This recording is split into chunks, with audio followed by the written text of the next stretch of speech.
Monday Night Raw, it's good again? What is this madness? What is this craziness?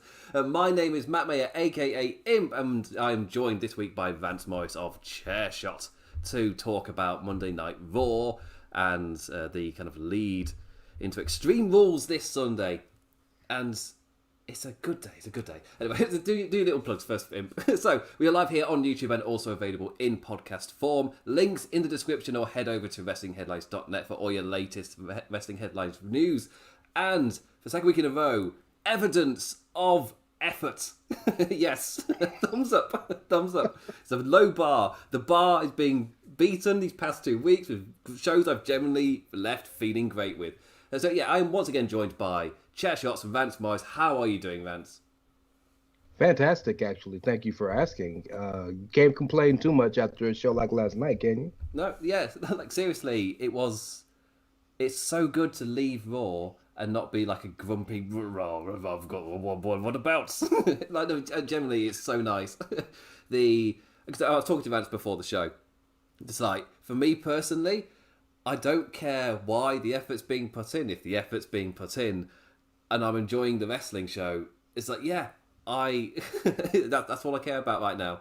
Like, the other example, like on a Saturday, this Saturday, it's that question of which show do you watch first? I watched the G1 Climax. I'm in a completely different world to where all these songs are taking place.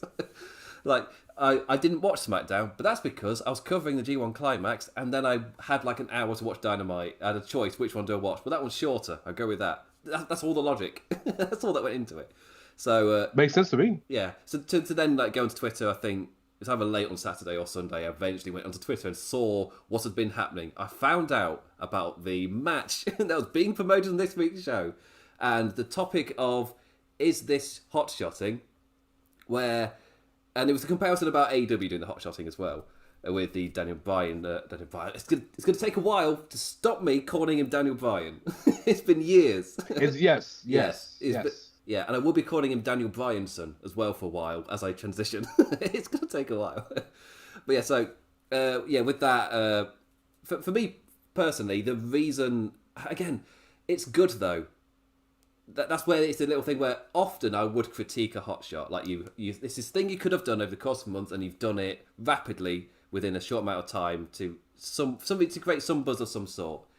Normally, I would critique it because quite often, like a logic or a lack of kind of storytelling does come out from that. However, these past 2 weeks have been good examples of it. It's not, for me, it's not thing equals bad. That's the type of thing that I always try and twist around. For me, thing equals bad is more often than not, you've watched a bad example of the thing rather than thing outright being bad. Me personally, this is a good example of that. The thing with Big E last week was 10 times more intriguing than the tag team turmoil tag match that we would have gotten. Way more interesting. And again, whatever the reasons they did for it, as long as they're putting in effort, that's good for me. That was my main critique. And then this week as well, where they used the massive match of the Bloodline versus the New Day to then catapult us into an incredible triple threat, which is the main topic of today, the massive main event. It's a good example of it. And I personally, I'm invested in what's happening right now. Like, what am I going to do next week? Because the football ain't stopping being on. And if this is going to keep happening, it's like, yes, I'm all for this. There is that question of, does a longer term thing start to uncoil at some point? But right now we're only 2 weeks into evidence of effort time. So it's kind of short term right now. That said, I am happy to say for the second week in a row, I enjoyed Monday Night Raw. Rance, are you in as cheery a state as I am following this show? Oh, absolutely. And I'm one of the ignorant people that actually watch Raw on a regular basis. And so, me and you are probably like one of the few, but I'm yes, very much so. But I'm super excited because, as you mentioned, September is about the time they start caring, and they start trying to do things that'll keep your interest, because they know they have it the rest of the year, but from September to January here in the States, they got to keep your interest because full disclosure, when Big E won the world title, I wasn't watching Raw. I'm a Baltimore Ravens fan. The Ravens were on Monday Night Football. I had Big E on a tablet, but my TV was on the Ravens. So like they got to keep your interest. And I did not watch because I did not watch because I didn't want to. Just something was more important to me as a person. I'm a Ravens fan. So yes, I'm absolutely intrigued. They're doing their best to keep your interest. And just a quick little note on the hot shotting thing, aka IWC Term of the Week. I'm with you. As long as it's good, it doesn't matter. But it's funny to me that we as fans, if we're not bonked on the head with like overt storytelling tropes, sometimes we act like they're not there. Big E's been tormenting Paul Heyman for ever since he won the title. I mean, the briefcase in June. That's 2 months worth of storytelling. The Usos and the New Day are like Peter Griffin and the Big Chicken. Anytime they're around each other, it's on-site beef. That's years of storytelling. And so, like, it is not like they just up one day and said, oh, yeah, hey, let's do this six-man tag because it's big people. There were storytelling tropes that led into that. Now, was it the traditional way we've seen it? Maybe not. But if you're paying attention to every aspect of the show, it was there. And I hope they continue that into next week. I know Roman can't be on the show every week, but what are they going to do between Big E and Bobby Lashley? What happens next? I am very intrigued to see what the next idea for next week is. Yeah, I think next week for me, it's a weird one. I say next week for me could be can I see something put in place for a bit more longer, see what happens. But I mean, my worst fear is they just announce Big E, Bobby Lashley for Extreme Rules over the weekend or something. Like that's my worst fear. That's the we need to put something on type of thing. But I'd rather they built it on Extreme Rules is this weekend. It is this weekend. Yeah, there is no WWE Championship match right now, which I'm fine with really because the story's not enough. I don't need it to be. But as a fan watching the show, I don't need there to be that title match. You've got Reigns Balor, which is big enough. Like, I'm fine with that. The only issue with Reigns Balor is they hyped Crown Jewel. It's just like you could have waited like a week. It's seriously just 1 week, and then you can hype Crown Jewel. It's a pretty weird announcement timing. And personally, for me, I don't watch the Saudi Arabia shows. They're just no.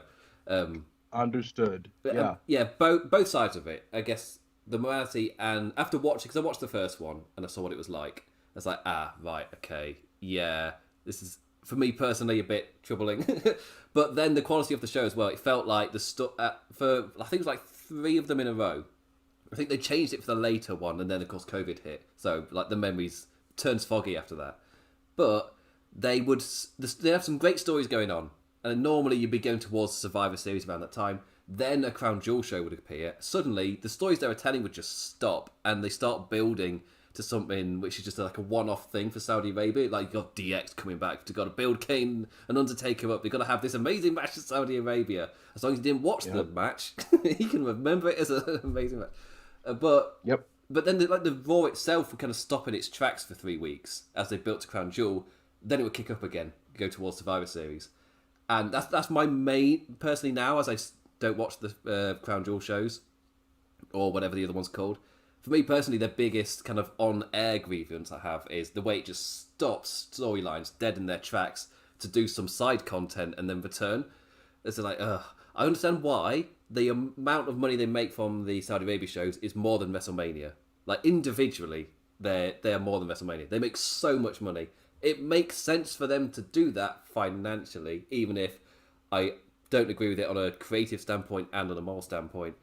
But they make a lot of money, so it makes sense for them to do that. I just wish that it was a bit more naturally eased into the show, which the last one, if I'm right, did, which was the one where we had Seth Rollins versus The Fiend. That long ago for that one. That wasn't the last one, but that was one because remember after that the Fiend lost to Goldberg. Oh, I forgot they went back. Yes, I thought COVID hit. Yeah, COVID hit and stopped them. No, COVID hit after that. Yes, you're right. But to your point, completely agree with everything. I watch the shows because I'm a sycophant. I watch everything, but I completely agree with you, especially from a creative standpoint. The show's in the mud until it's over. But what I appreciate that they're trying to do, hopefully with this one and going forward, is having the show have a theme. You remember a couple of years ago, they had one of the shows had a tag team turmoil theme that took up a good portion of the show. You can do whatever, not tag team turmoil, the tournament That was it. that led to AJ versus Undertaker. Yeah. So they had that. That's something that you don't have to build for. You can take up some time. There's something interest.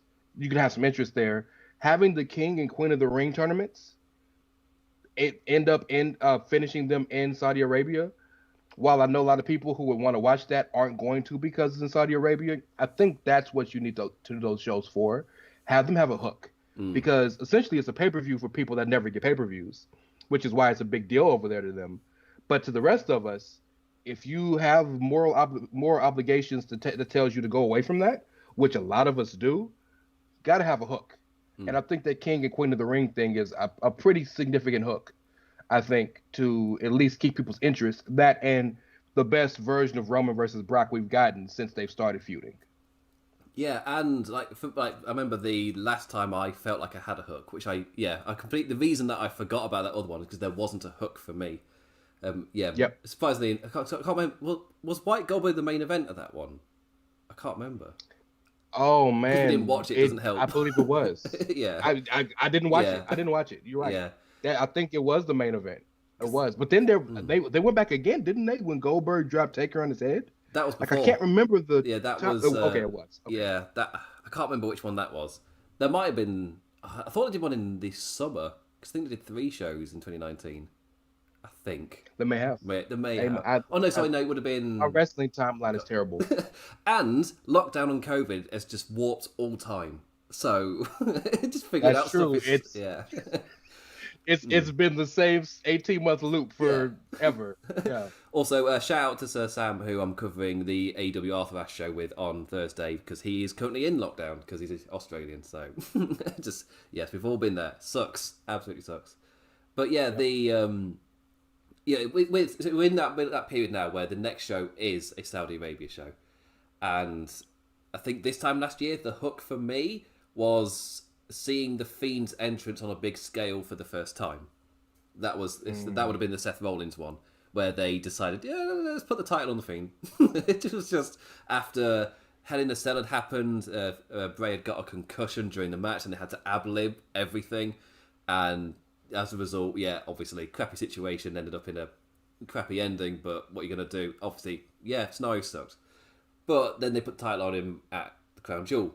And I did watch the entrance, but on Twitter via somebody just putting it out there. I didn't check it out like fully as a thing. That was that hook, though. There was a hook. There was something there. You got Shane McMahon, best in the world, born in Saudi Arabia. There are hooks there. That's a good point. So I'm totally with you that to have like a kind of individual hook type thing there, it's a good idea, especially if it's own kind of bubble tournament type thing. That's why I think tournaments work really well for these kind of shows. Vince McMahon doesn't really like tournaments, but it creates a whole little bubble universe to build to this bubble show and not break the rest of the show. And like normally around this time as well, the women suddenly get a great spotlight and effort put in, so there is a benefit of sorts. That's what I appreciate most, and I know for so many people that in so many ways it's hollow. I understand that, but I also acknowledge that sometimes you don't need to worry about why change is happening. Just accept that it is. And I'm not saying that you shouldn't care, but like sometimes you just gotta acknowledge, hey, at least this is what we got. To have women wrestling in Saudi Arabia at all is literally thousands of years of nobody would ever imagine this ever.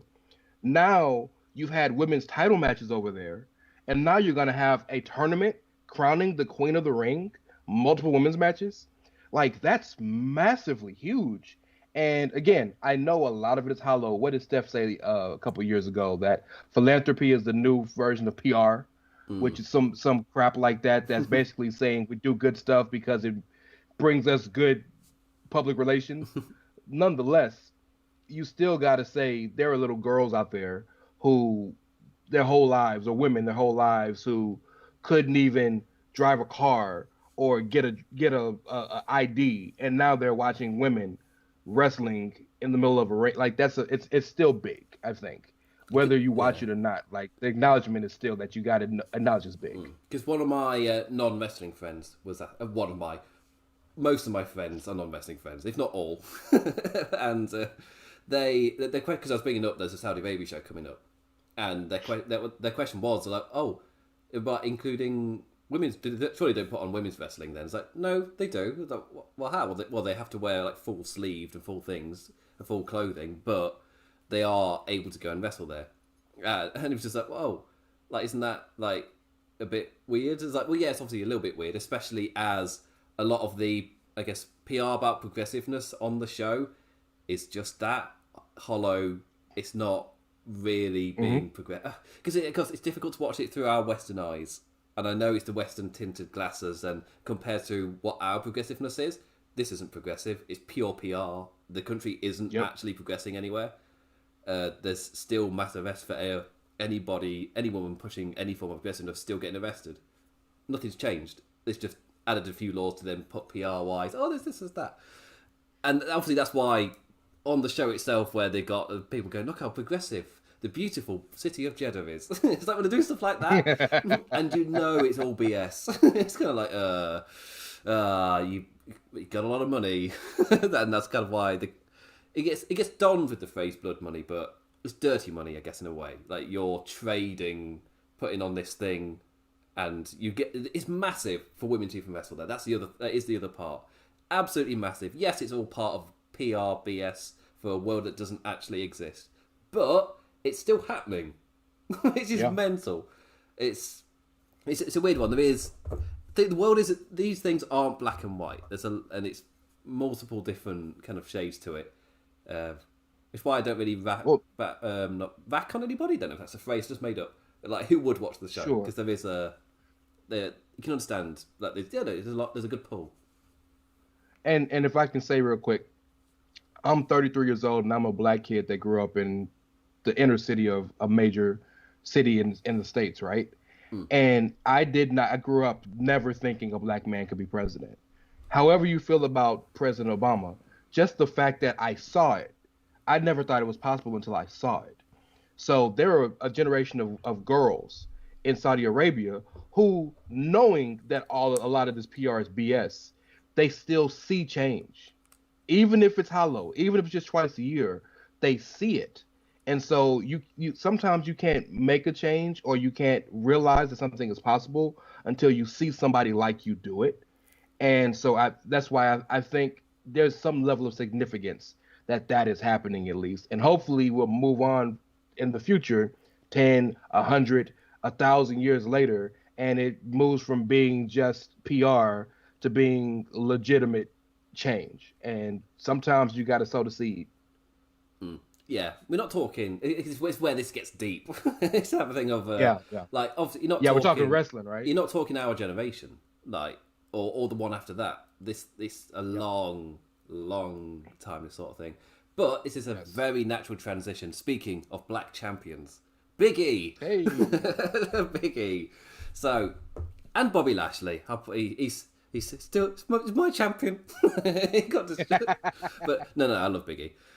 Slapping that meat. We're going to get to meat slapping later. So, Big E to an amazing ovation opened up the show with Kofi and Xavier Woods ringside. Immediate chance of "You deserve it" as with an emotional thank you to everybody. And Roman Reigns unable to get on the UK tour. I'm assuming it may be because over here, if you haven't got the vaccine, you ain't coming in. So if he's got his issues with leukemia, maybe it makes sense. I don't know. In my head, it's like there might be a very logical reason he doesn't have the vaccine yet, and he has very recently recovered from leukemia. So I don't know if there is some reason. That was like that's why I assume Sasha hasn't gone, because if you haven't got it, we're not letting you in. It's as simple as that. Yeah. So, and we unfortunately we know. So yes, but continue. Yeah, we've got quite a high take-up rate for the vaccine in our country. And I am double jabbed. And as far as I know, I don't know if I need the... Tangent. Do I need the booster? Tangent imp. It's not necessary for this thing. Same here, by the way. And yes, I'm considering the booster myself, just for the record. They're not. It's only over 50s right now where we are, so it's not been said because I only got my second jab in August, so I wouldn't be within the time frame anyway. Because it's got to be a certain amount of time after your second jab. I can get mine next month because I got my second one in April. I got mine. I'm immunocompromised, so I was able to get mine. Yeah, I got it early. Yeah, my brother's got pretty bad asthma, so he also got put on the list like all the way early in spring. So yeah, but yeah, so I'm assuming that's why Roman is on the show. It was known for a while when the UK tour was booked that Roman was going to have to be on the show, which is again my only gripe is they didn't set something in place of like ahead of this weekend, like an official announcement, because it was known ahead of time. I don't know if they just assumed it would be a dart match or something like they've been doing with Cena, to have Roman in a dart match, and they decided this week to put it on the show itself. I don't know. I would have liked a bit more because this is the type of thing. If you foreshadow this, the crowd go crazy. If it were to actually happen, this is the type of thing you book in advance and you tease. You do little foreshadows. As Vance was saying earlier, you have Big E just saying hello with his he's licking his briefcase whilst looking at Paul Heyman. Things like that. I hope he washes that briefcase. That is not sanitary. Man. But yeah, so there's little things like that because this is absolutely a massive match. We set up an even bigger triple threat. Really exciting TV to watch.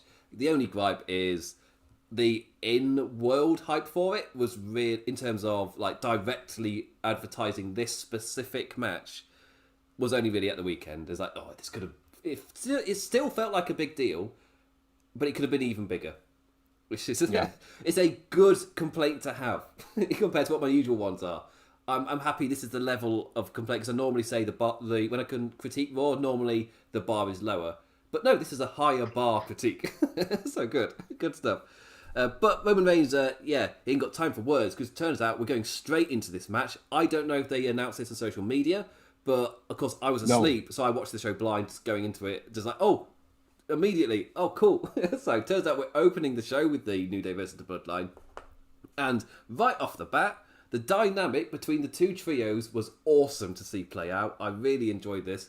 And he got given a little bit of time as well, bubbling all nicely to a massive pop for Roman and E stepping in the ring together, doing an amazing job of making E feel like a top star. That's kind of what this show did as well. It did a fantastic job of making E feel like a big deal. I have put that in quotation marks in my notes. Trading blows until the new champion started tossing the established one around. Thumbs up. Reigns only able to best him when capitalising off a 1-on-2, which I really enjoyed. Just that point of, not only was E in there with Roman couldn't best E unless an Uso was there. It's like, oh, yes. Building him up so well. The crowd white hot for it until Lashley runs on out to destroy Kofi and E and cost them for taking his title away last week, gifting Roman the win.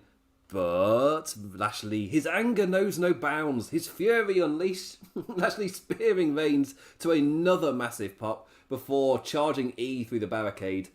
And then this was your initial setup for each individual top lad to go to management and be like, I want to punch the other people in the face. Give me them. Like, individually. One after the other. A bit less, like, gritty... I've forgotten the director's name. The guy directed the Sherlock Holmes movies and... Snatch. Doesn't matter. Tangent. So, yeah. They... gritty. Oh, geez, Brad Pitt was a gypsy in it. Doesn't matter. It doesn't matter. Yeah, it's like gritty. What are you gonna do? Vinnie Jones type movie. Go punch you in your face. That's it. Go to management. Speaking like that. Yeah, and a note on Lashley's chat, because this is a little production kind of. I'll talk about the match in a second. But when they were going to the management individually, one critique I've noticed is when they're doing the backstage segments over the course of this summer. Things were falling through the cracks. Like, the massive example is a tweet of mine that blew up of the Irish interviewer walking like a crab. Because they didn't think the shot through, because the production of the show was rushed, therefore the thinking of the shot through wasn't done. So it ended up being weird. And this happened a lot. Another example would be where Mandy Rose and Dana Brooke were beating up Nia Jax, and just the whole sequencing of it The camera's like moving in between them, and you can see them just standing there awkwardly on their spots. Like, it's not been thought through. The production is rushed here. For the second week in a row, production's not been rushed. They've thought about it. It's just little things. And even like at the end of the segment with E, another critique, which if you watch Raw every week, you'll notice, when they'd finished talking, they faded away. They didn't stay on the managers on the officials for like 5 seconds as they just look at each other, then look down at their phone. Like, no, as soon as Lashley left, they faded away. It's like, oh, they're paying attention. It's little details. It's just little things. And I made a big noise there, but that's my did film production at university. Oh, I can see improvement. Like it's that thing where it's just a clear paying attention and thinking about it, which also tells you that it's either not rushed. Not a hot shot. Yeah, it's not rushed. They've thought about it.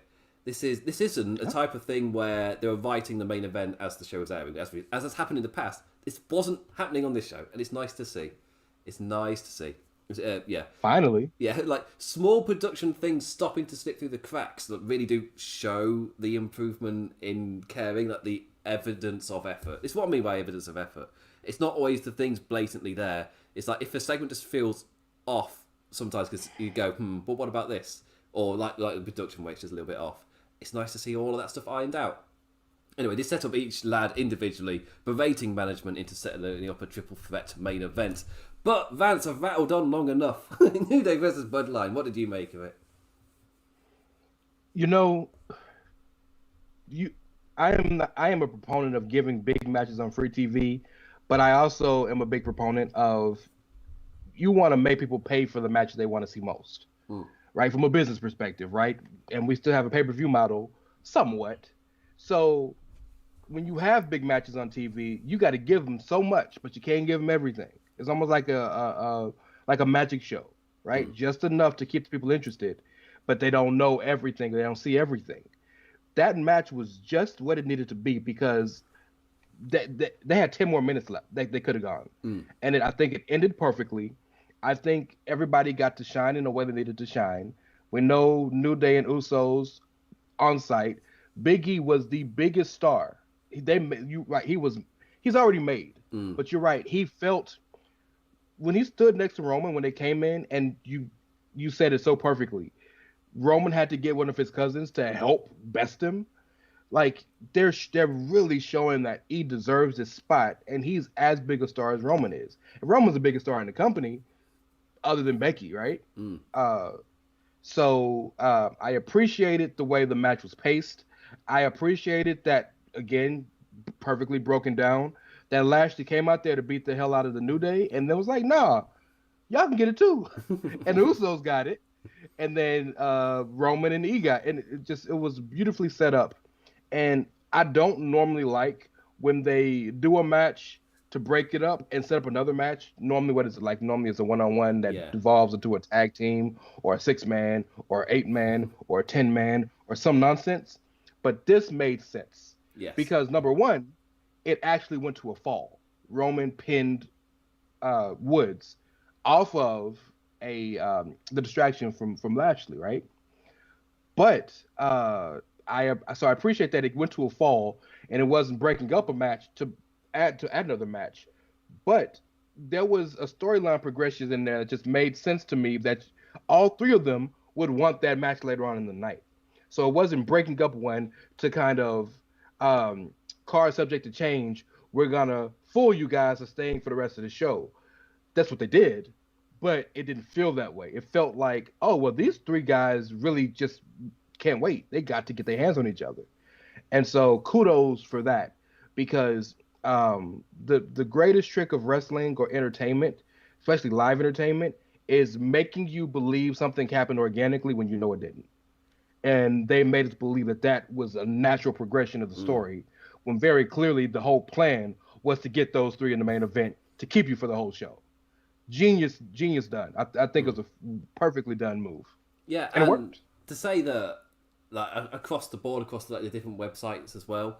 I can't remember who was watching earlier, but to say that it's all like 4 out of 5s or type of stuff, like reviews from a world which we're all normally like just like universally good stuff. And on this show itself, there's a great example of what Vance was just talking about, where for me, like the women's tag team scene, where it doesn't feel organic, and you can spot the rhythm. You know where each beat is going. Even this feud was just beat for beat what you would predict it would be, and it doesn't feel natural at all. Then you got this on the exact same show.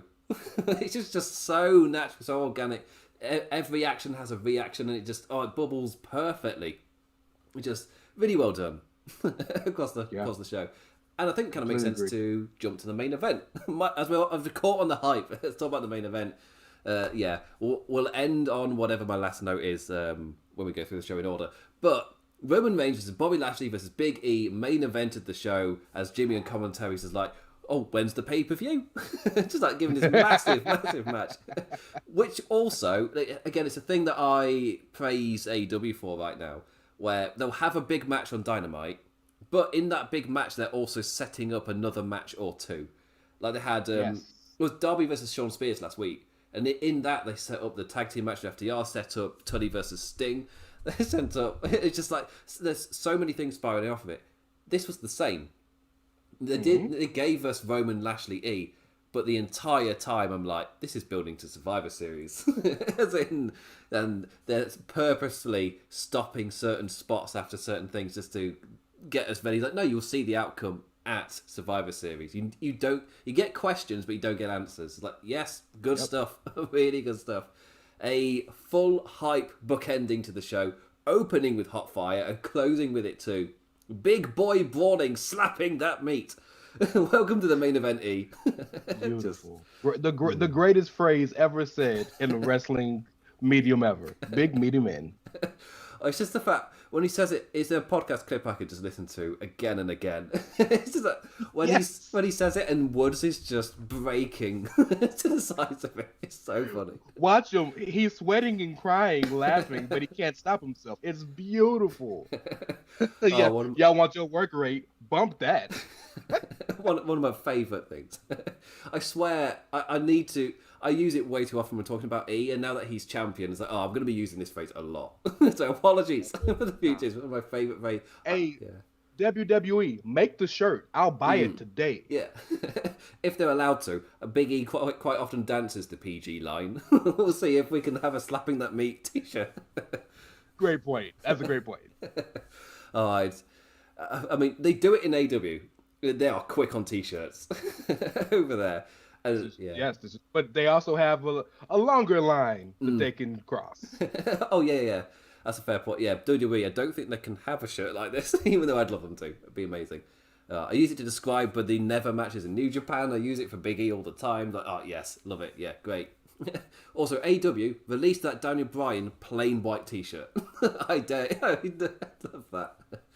I need another plain white t-shirt and I can just say it's a Daniel Bryan shirt. I really like that.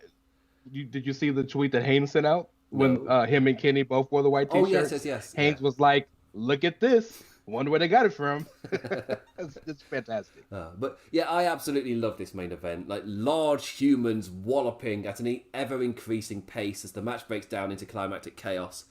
Teasers for Survivor Series, like E nailing the big ending, but Bobby Lashley's factor strikes to erase us from an answer.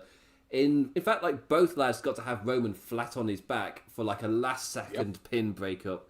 You don't get your answers. Like, so good stuff. And this also sets up the Big E Lashley match for the championship, where they both had Roman down, and then once you can have their match, then you've got it in your head. Well, you saw both of them have Roman down. Obviously, the momentum was with E. You still expect E to win, but it's still there. That's why I like this match so much. Multiple matches got set up from it or teased. The crowd on their feet for the big ending before Lashley sits their $5 asses down as he makes change, lamping E with a chair. I get my New Jack City references in. Well done. Lamping E with a chair till Roman just spears him for the win. All three lads came out of that hot. Roman ain't losing. E shouldn't be eating any pin, and he got to hang with the big boys and look like a main eventer and do so. And Lashley's just an angry, angry boy as he gets his wallopings in. It's like, yeah. And he lost the match because he lost his anger. It's just, it makes sense. All it is. Cause and effect. Yep. This specific arc over this show was just full of stuff like that. And that's why I commend it. Thought had been put into all of this. Evidence of effort sprinkled all over it. Compared to, like, over the course of summer, because one note I kept making with the Raw reviews over the summer, even though I was mostly a grumpy bunny, was that the main events were mostly solid. Like, you could rely on the main events. Monday Night Raw most weeks was delivering a solid main event at the end of quite often difficult shows to get through. But the main events were solid. This show, and it kind of happened last week as well, where they built to the main event throughout the show, and that helped the momentum kind of keep rolling on. And then you get to the main event itself, and yeah, they give it more than enough time to absolutely blow us out of the water. But Rance, what did you make? It's going to be a good review, but Rance, what did you make of this triple threat? So I'm gonna use the gift of analogy, if you will. You know what this match reminded me of? WrestleMania 37, Roman versus Edge versus Bryan. Because the whole point of that match, structured, was Edge and Bryan fighting each other to beat Roman, right? And I know E and Lashley got a lot of beef, and the beginning of that match was E trying to get back at Lashley, but it evolved into, at the end, man, I got Roman. No, I got Roman. No, I got Roman, and that led to the demise, right? That's the reason why neither Bryan nor Edge could beat Roman at WrestleMania, was because they focused too much on who got him instead of trying to win the match. And Roman snuck through, handled his business. You said it perfectly again, that both of them, at the end of the match, multiple times, had him beat. Lashley hit him with the spear, Roman hit him, and the big vertical suplex that, if you remember when he re-debuted, was his finisher for like 6 months. E hit him with the big ending twice, I believe, if I'm not mistaken. Second one really got me. The second one, he was done. The match was over, right? And again, all three men are such expert sellers, but Roman is such an expert at the near fall, right? Oh, yeah. If there's one thing, it's Kurt Angle-esque, right? That it barely lift the shoulder up right at 2.5 or 2 3/4 or something like that. But everything made sense. Lashley had a reason to be overtly angry, and another fun storyline trope, his handler wasn't there. Normally MVP is the one to calm him down. No MVP, Lashley's like a bull without the matador. Oh, that's a shout. That's a shout. Yeah. Think about that. Because if MVP was there, Lashley wouldn't have turned into the spear that ended the match. And then, E, again, showing that he belongs with the WWE champion of 6, 7, 8 months and the biggest star in the company. Just a beautifully structured match. Saved a lot to be desired. One other spot I want to talk about real quick, that have I said this on your show before? But I abhor Tower of Doom spots. It makes my skin crawl. I hate them with everything in my being because I see them so much. This is the one time I accepted it, because when you got men this big, it makes a difference, right? Yeah, 100%, I'm not trying to be a sizist, because I got no issue with how big or small you are. If you're good, you're good. But it's a difference between seeing 4, 5'8", 195 pounds dudes doing it, and dudes who are almost 300 pounds doing a Tower of Doom spot. So, I appreciated that. Fantastic match, and I appreciate that. I know WWE is a land of entertainment, but in the main event, especially in this world now, you got to be able to bring it in the ring. And all three of those guys brought it in the ring, told a great story. I was trying to think, what is my version of that? What is a move which just hasn't... I've got moves that have no effect on me, like a suicide dive. Like, you have to give it oomph or something. Like Santos... Darby Allin. Yeah, Darby Allin, Santos Escobar. Yes. Like, their suicide dives are something else. There's an extra oomph, as CM Punk put it. Everyone else just retire that move, because no one else does it as well as Darby Allin. Just completely agree. Yeah, why would anybody else do it? Just Darby does better than anybody. Just stop doing it. Getting close to there for me is the Poison Rana, which when the first time I saw that, I was like, "This is amazing! I absolutely love that move." I think it was like one of the best examples of it's Kevin Owens versus Neville on Raw. Just when they did it in the match, again, you've got two amazing wrestlers And even to this day, it depends on who does it. Like, Pac 100% knows when to do it. But quite often you get it like in the middle of a flashy sequence, or it's just for a quick near fall to move on to a different thing. It's like, but it's such an awesome looking move to use it so transitionally that it's got to that point now where it's starting to get little reaction from me. And I feel sad about that. The Poison Rama and Kenny's Tiger Driver are like transitional moves. Like, those should finish a match, but they're like just to get to the next move. For me, a Tiger Driver is the perfect move for if it's the guy in one of those matches which is getting like they're getting really frustrated. Like, what's he going to take for me to do this? They keep countering out of me trying to hit my finisher. I keep having them down, but they keep kicking back up. What the hell do I do? Then you hit the Tiger Driver. That's the perfect, like Punk hitting a pile driver against Cena. That point of the match for me, it's perfect. To use it to then transition to something else, like it's an awesome move. You don't have to. It looks devastating. Agreed. Yeah, that's why. That's why I'm such a big fan of Kevin Owens. Is that even on the Indies he did this, where if he hit a big move, you can end the match with it. It's fine. Like, you don't have to hit your finisher. Like a little pet peeve that you see sometimes. Yeah, he's very good. Is how Owens. I'd like to see him a bit more. Wherever, with rumours of him maybe going to AEW at the end of his contract, like wherever he goes, I just want to see him because I think he's gonna be fantastic whatever he does. Yeah, I think I was advocating for just the PWG people just to all relocate to AEW and do all that stuff all over again. I remember it's really weird, but it's when Cesaro's about to go to WWE. There's a baby Ricochet in PWG, and it was like at the time when I was watching it, it's like such a mind-bending watch. It's like it's Cesaro who looks like Cesaro because he's just about to go to WWE, so he's already all bulked up, looks like a beast. Then you got baby Ricochet, who's even thinner. Like, it's crazy. Cesaro. Did they both have hair? No, neither had hair. They were already bald. Yeah, it's not Ricochet with his long, like, straightened locks. If you haven't seen Ricochet with hair, it is a daunting visual. I promise you. Yeah, so Cesaro in WWE shape, tossing baby Ricochet about. It's a watch. It's on one of the Battle of Los Angeles. It's an interesting watch.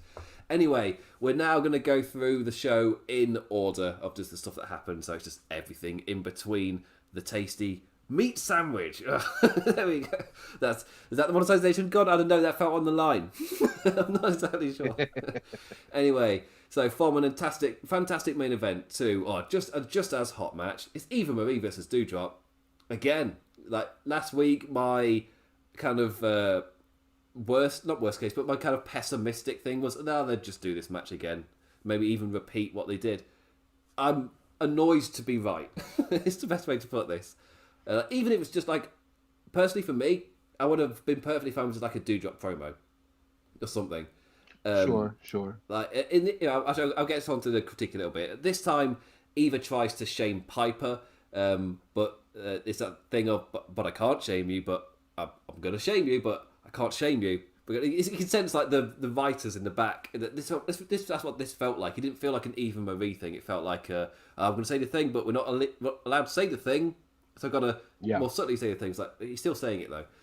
Working perfectly though to side the crowd with Dewdrop, who responded well to her. Before we entered the beatdown, just the match itself was pretty much a repeat of before. Once it actually commenced, Marie. The one note I do like, Marie loses again as she faces her complete inability to learn a lesson. So that's the character beat I do like. She's not. Yes. She still thinks she is this fantastic person that you need to be following. She is the influence, but is completely oblivious. She cannot learn the lesson. That Dewdrop knows what she's on about. Like, she is a really, really good wrestler. The only thing of this storyline, which is like still for me like a major factor, they've done it what they did with Chad Gable with the Shorty G stuff, where the name that's meant to be an insult, and they then to defeat the insult they take it on, and for me that never works. I say never. The past two examples of it haven't worked. Shorty D and Dewdrop, names that were designed to insult, they then take over. But the reason this one for me doesn't work even more is because they had her in segments going, no, my name is the... like they were building to her saying it. But this, so that's the only thing. It was like they were subtly building, and you could feel it in the crowd. Like this was a thing that they wanted, but then they just didn't. They did the same thing as Shorty G. But that's why this one for me. This one is worse than the Shorty G one. The Shorty G one was more, but the name's crap. It was more like that one. Whilst with this one, they teased her going, "No, this is my actual name," and then breaking out to her own thing. But no, I'm going to own the nickname. For me, that doesn't work. I don't know what you think. Well, I can appreciate, and I can give you more. YouTube and a live podcast isn't the explanation, isn't the time to make the perfect explanation. I'll tell you off air. But I can appreciate taking a word used to beat you or hurt you and finding power in it. I can appreciate that. I also think a lot of the issue is that we didn't. A lot of the times with the IWC wrestling fans, we already if we would have heard Dewdrop the first time on screen, we wouldn't hate it as much. But the first time we heard it on a report, and so we'd already convinced ourselves it's the dumbest thing ever, and then they went along with it. Like G, we had already heard that they were going to call him Shorty G months before they did it, and so we'd already convinced ourselves it's terrible. It is terrible. I'm not saying it's not. Both names are god awful, but we had already told ourselves that, and when you tell yourself something, it's hard to walk it back.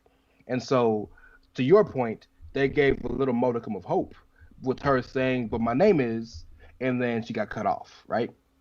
To Piper's credit, and this is the one positive of the Eva Marie matches, besides the Eva doesn't learn her lesson, because they're god awful, unnecessary, and need to be done. But I appreciate that that 5 minutes allows Dewdrop to get over with the crowd, because there may be no more hated person than Eva. So anything Dewdrop does gets over. So now you see she got the little Dewdrop dance that started coming the past couple weeks. That's new. And the music's hitting. And it's a thing now. And you can see in the crowd, people are starting to get with her. And it reminds me almost like Emma and her stupid little Emma dance she had. Right. And if you remember watching it in NXT, when she first started doing it, people looked at her like she was dumb. But then we realized she could wrestle. And then once we realized she could wrestle, it became endearing. And I feel like this has allowed Dewdrop to show that aspect of her personality that everybody who's watched her in ICW or everybody who's watched her in NXT UK, we know. And now you're starting to get that. And of course, a name like Dewdrop and the dances and the rainbow in her name, and she's a proud ally and advocate of the LGBTQ community. I feel like she can kind of be a role model for kids, which is what they want. And everything's starting to work. The name's trash, and they may fix it in a couple years. They fixed it with Chad. But if that's the worst thing, I can handle it, right? I can handle that, because at least I think she's gone out of her way to make some sense of it, whether we like it or not. She's tried to make sense of it. Like, you know what? The name grew on me, and I'm gonna make the best of it I can. I appreciate that. Yeah. But she's been doing well. Yeah. It's not Karrion Kross levels of. Well, we'll get to him later. Like, all the other work, though, there are things clicking with Dewdrop, and I'm going to be honest, I might have danced to the song this week. I might have started to enjoy the song. Like, it's hidden, right? The song did get me when she's all happy dancing with all the crowd after her match, and I was just like, I think I'm starting to like the song. It's getting me. So yeah, still the name is massive. As in, because I know how great she is. As in, like, she is for me. Like, I am obviously massively biased, given being the UK, given she came from our scene. But for me, she is potential main eventer. Be it heel, be it babyface. I've seen her do both. She nails both of them. It's perfectly. She can do either role. But to then see her at this kind of stage, like, that's a shame, because I've seen how good she can be. And she can wrestle multiple styles, multiple people. She is, there's a reason she's the one that got called up. She is that damn good. It's just the name. It's like, I like the music. I'm saying it out right now. I just like the music. Gets everybody all happy type of thing. I even like the little piano thing with. It's not COVID safe, but it's everyone that big side enjoys it. Just doing a little thing. Like it's it wakes up the arena in a say when No Way Jose was opening up NXT shows, like that kind of vibe. But I would say better because once the bell rings, she can bring it, which is a 100%. Massive deal. It's just the name, where especially after she's done with Eva Marie, there's no need to even own the nickname anymore. Like it's agreed. No one's calling her that. Aside for her to fully go by that, it's like over time it just makes sense for it to go away. You can do it naturally. Like you don't have to be stuck by it, but.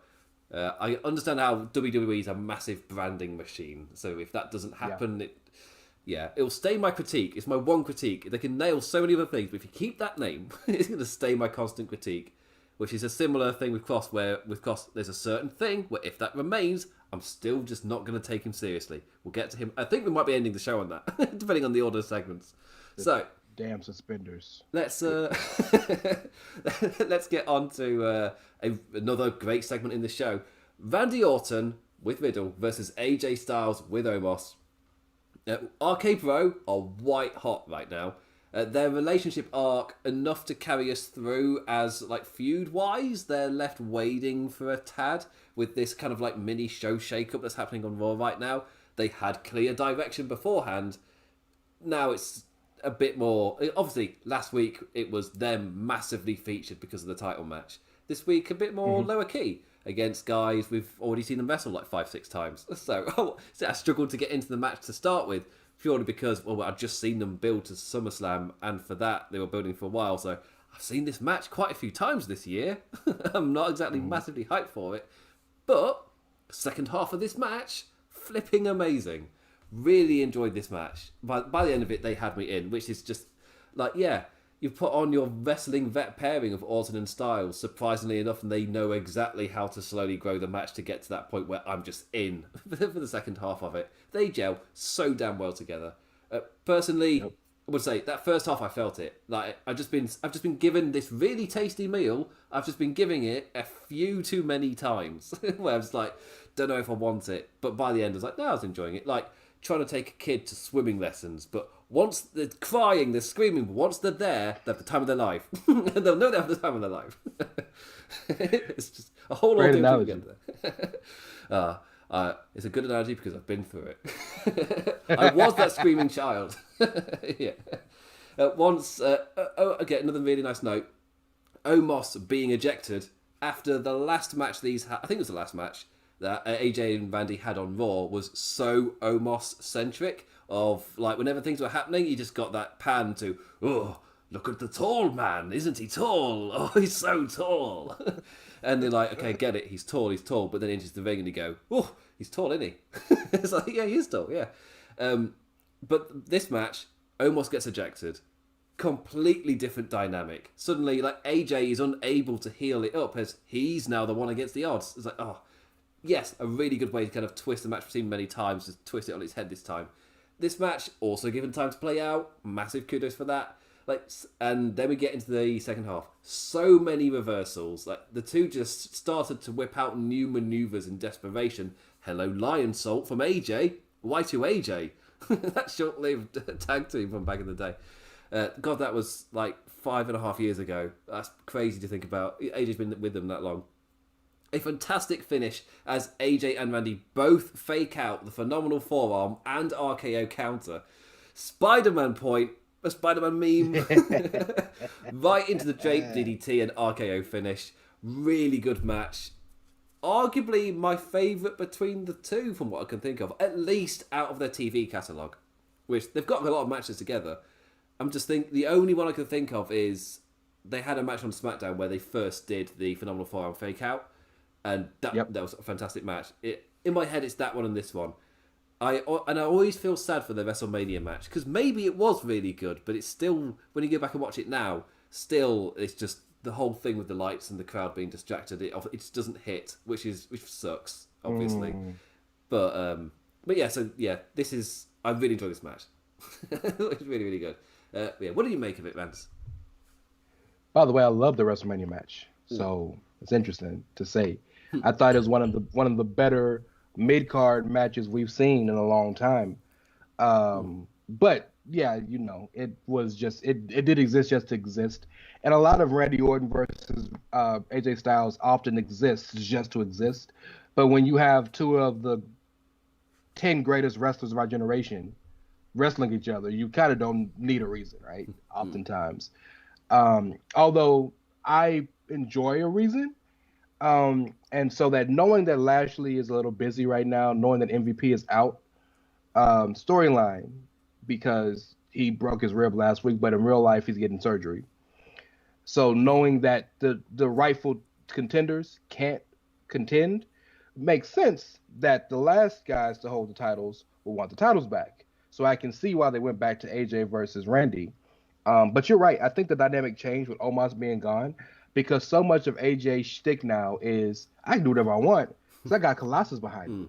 Well, he's not there. But man, I pop so hard for the fake out, bro. And every time they do the fake out, that's so. I just talked in the last segment about a move that I hate. I abhor. The Tower of Doom. I could watch the fake out every match. Like, it pops me so hard. If it's either one, it doesn't matter because it's so clever. And to have them both do it at the same time and point at each other, just chef's kiss. RK Bro is so white hot, and the heel in me can't wait for Randy to just screw over Riddle. But they got to get to Mania, right? So we probably got another 4 or 5 months of this. Yeah. Everything that they want, oftentimes there's a disconnect between what the fans want and what WWE wants, right? And for whoever's fault it is. But for everything WWE planned for Omos and AJ to be, and for everything that WWE planned for Matt Riddle and for Randy Orton to be, it's worked tremendously. And they deserve credit for that. Because a lot of people thought that when Matt Riddle and Randy Orton were put together, this ain't gonna work. They're the biggest thing on the show with respect to the main event. And Omos and AJ, boys didn't even think Omos could even run the ropes. Omos is a superstar. So it's worked, I think, tremendously well. I do think we need to kind of pivot from it eventually. And I'd like to see some other tag teams. We'll get to that a little later. But yeah, I think the segment, the beauty of a 3-hour show is that you have more time for marquee matches to breathe. And so this match got 15 plus minutes, I believe, 10 to 15 minutes. And it was a great match. It was a good point in the show. I think the whole segment took 20 plus minutes, a good chunk of time in a show that needs chunks of time taken out of it. So I think it worked out perfectly. And if this is the appetizer to Bloodline, New Day, and Roman E. Lashley, it's a good meal. Yeah, and like quite often on that note, like with Raw, for me, the shows I've struggled with the most are the ones with the most in-ring segments. Because when I write these notes, I number every in-ring segment. So like if it's a talkie that leads into a match, that's just one segment. So I kind of like I number them. So when I start to get close to double digits, and spoiler, this week wasn't double digits, and it flowed so incredibly well because it got that time for those matches to breathe. Compared to if you have, and they have done this before, they hit 14 segments one week. I've got it in my note, one of my Word documents. It's saved there somewhere. That just means you're hitting like Vince Russo Crash TV, like early noughties type of like breakneck pace. And that might have worked back then for a show that ends up at like 90 minutes when you take away the adverts. But for 3 hours, no, you get tired. You fatigue pretty quickly on that. This show, the pacing was not every single segment hit like fireworks, but the pacing of the overall show was so much better than, even this year they've hit double digits, gone up to like 12 this year sometimes. It's just too much. Yeah. That means your segments are short and you got segments that feel like they don't matter. Like they're fitting for time. Doesn't mean they were, but that's how it felt watching the show. On this one, there was nothing like that. Everything had purpose or felt like it was building to something, and those bigger moments were allowed to breathe, which just adds so much to the show. So yeah, big thumbs up. And obviously, the other note was, of course, what Rance brought up with MVP getting injured. suddenly the tag team turmoil from 2 weeks ago that got temporarily shelved is now permanently shelved. It's just like with MVP gone, like it's just not happening.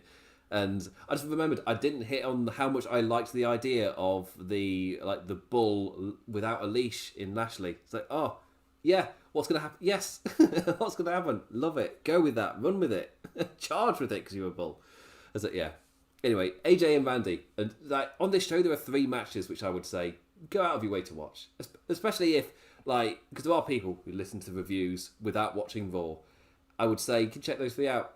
They were really strong matches. Often I'm only saying 1, but this case, all 3. Awesome. And for me personally, I like things kind of, when I say breathing, I mean over a long period of time. There's a reason New Japan is my number 1. And they just, when I say they let it breathe. Match quality. Yeah. Yeah. And they, in terms of, not just the matches, I mean, yeah, the both main events so far, the G1 Climax, have been close to 30 minutes. Like, they've let them breathe massively. And both were bangers. Like Shingo Tomohiro Ishii. Oh, good God. During that match, one of them threw a lariat so stiff that even I had a really British reaction. It was like, oh, good Lord. Just like, so... Jeremy messaged me to say that he was like standing out of his seat. Just like, oh, they were properly lamping each other.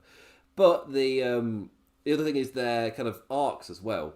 Like, the biggest example people keep going to is Naito. And the comparisons to the Hangman arc is like, that's a little sign, I think, with the Naito arc.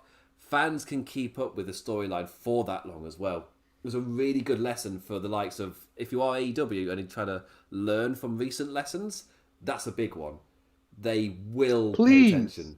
Keep that Hangman arc, because it's a phrase I've thrown about of, will they Naito Hangman? As in, if he gets a match at Full Gear, does he lose? That sort of thing.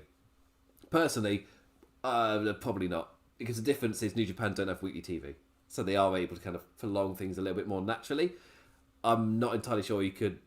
I've not seen it done on American TV. That's the other part of it as well. We've seen champions stay on top, but we've not seen an arc stay and continue fluidly with so many different layers to it. And also, I love the idea... I've got to move back to WWE.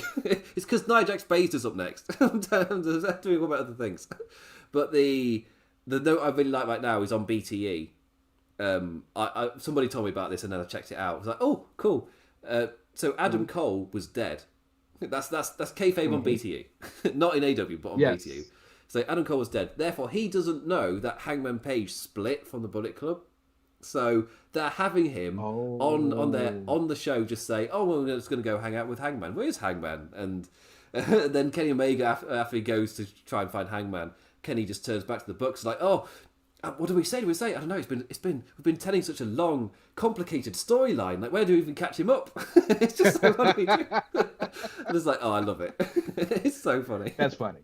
There are some very meta moments that you can't help but just like crack up at. Yeah. On BT. Yes, that's fun as hell. Yeah. So I think my kind of point is relating that back to WWE. Like, yeah, for RK Bro, for me personally, at least WrestleMania. I'm all for just keeping these on top. Just my thing I wouldn't do is have one of them eliminate the other at the Royal Rumble. Avoid that spot. Don't do it. So you don't want that to be you don't want that to be the catalyst. No, I'd rather something else. Like for me personally, I'd really like Riddle just to step over an Orton line of some sort, whatever it is. And then that's the type of thing that just they didn't even have to split that week, but Orton just starts no longer kind of accepting the Riddle-isms and eventually just snap and turn. That's what I'd do. Like the reverse of them becoming friends, where it took time. Okay. Like, it takes time to break as well. That's what I'd like. Can I take 20 seconds to pitch you on something? You take as long as you like, Sir Rance. What if, well, thank you. What if Riddle wins the Royal Rumble? Randy gets jealous.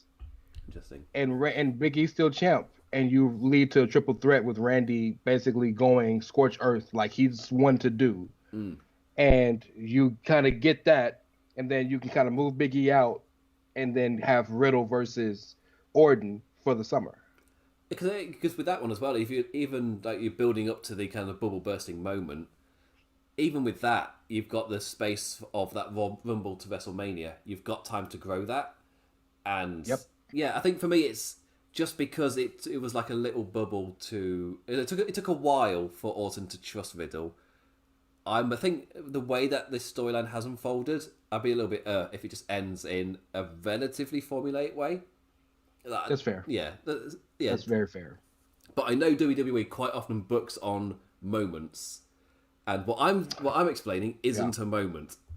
So I'm not booking it in the WWE way, which isn't really. I'm not doing it as a critique of booking moments is bad. No. It's how they write. It's not really a critique of sorts, really. But yeah, I think I'm at that point where I would quite like a story to get invested in type of thing rather than shock moment type of thing. And this again, you can do moments across the card, but that doesn't mean that all your feuds have to be that. And this one screams a kind of story that it would make a lot of sense if it's a slow unravel of a friendship rather than I've had enough. Shuts the door. Like I would, yeah. That's my personal kind of feelings towards this. And because I'm the type of guy who was never calling for the New Day to ever split, and I'm happy they never have. Like, I don't need teams to split to create a feud or whatever. I don't need full character shifts to elevate people up the cards as well. Like, if you can maintain continuity in that way, and it feels way more natural when they do split, yeah, I think that fits to me a lot more. I will say to the New Day point, the fact that they're a trio made it easier because look at, for example, Edge and Christian, which when Edge started going up the ladder, and clearly Christian was going to turn on him anyway, but I couldn't have seen them still be a cohesive, coherent tag team in the story continuity, and Edge is in the main event and Christian's just kind of like here, right? It had there. So with them being a trio, when Kofi got moved up and won the title, Woods and E could still be a tag team. When E's got moved away, Kofi and Woods could still be a tag team. So the New Day, it worked. Quite often, the reason why it doesn't work is because there's always an odd man out, and so one person has to kind of do something. Evolution, 4 people, one person got up. There's an odd man out. We're going to get rid of him and move that around. So I think that's kind of why. But New Day has shown it can be done. Because I didn't think often it could be done to the level as it is. And the beauty of a stable is to build the next star. That's the whole point of it, right? Whether it's in that stable or the person the stable goes against. So, you know, a stable is a little different than a tag team. I'm with you. Every group doesn't have to break up to push a new guy. But look at most of the top stars we have in the business now, in WWE at least. They all came from stables.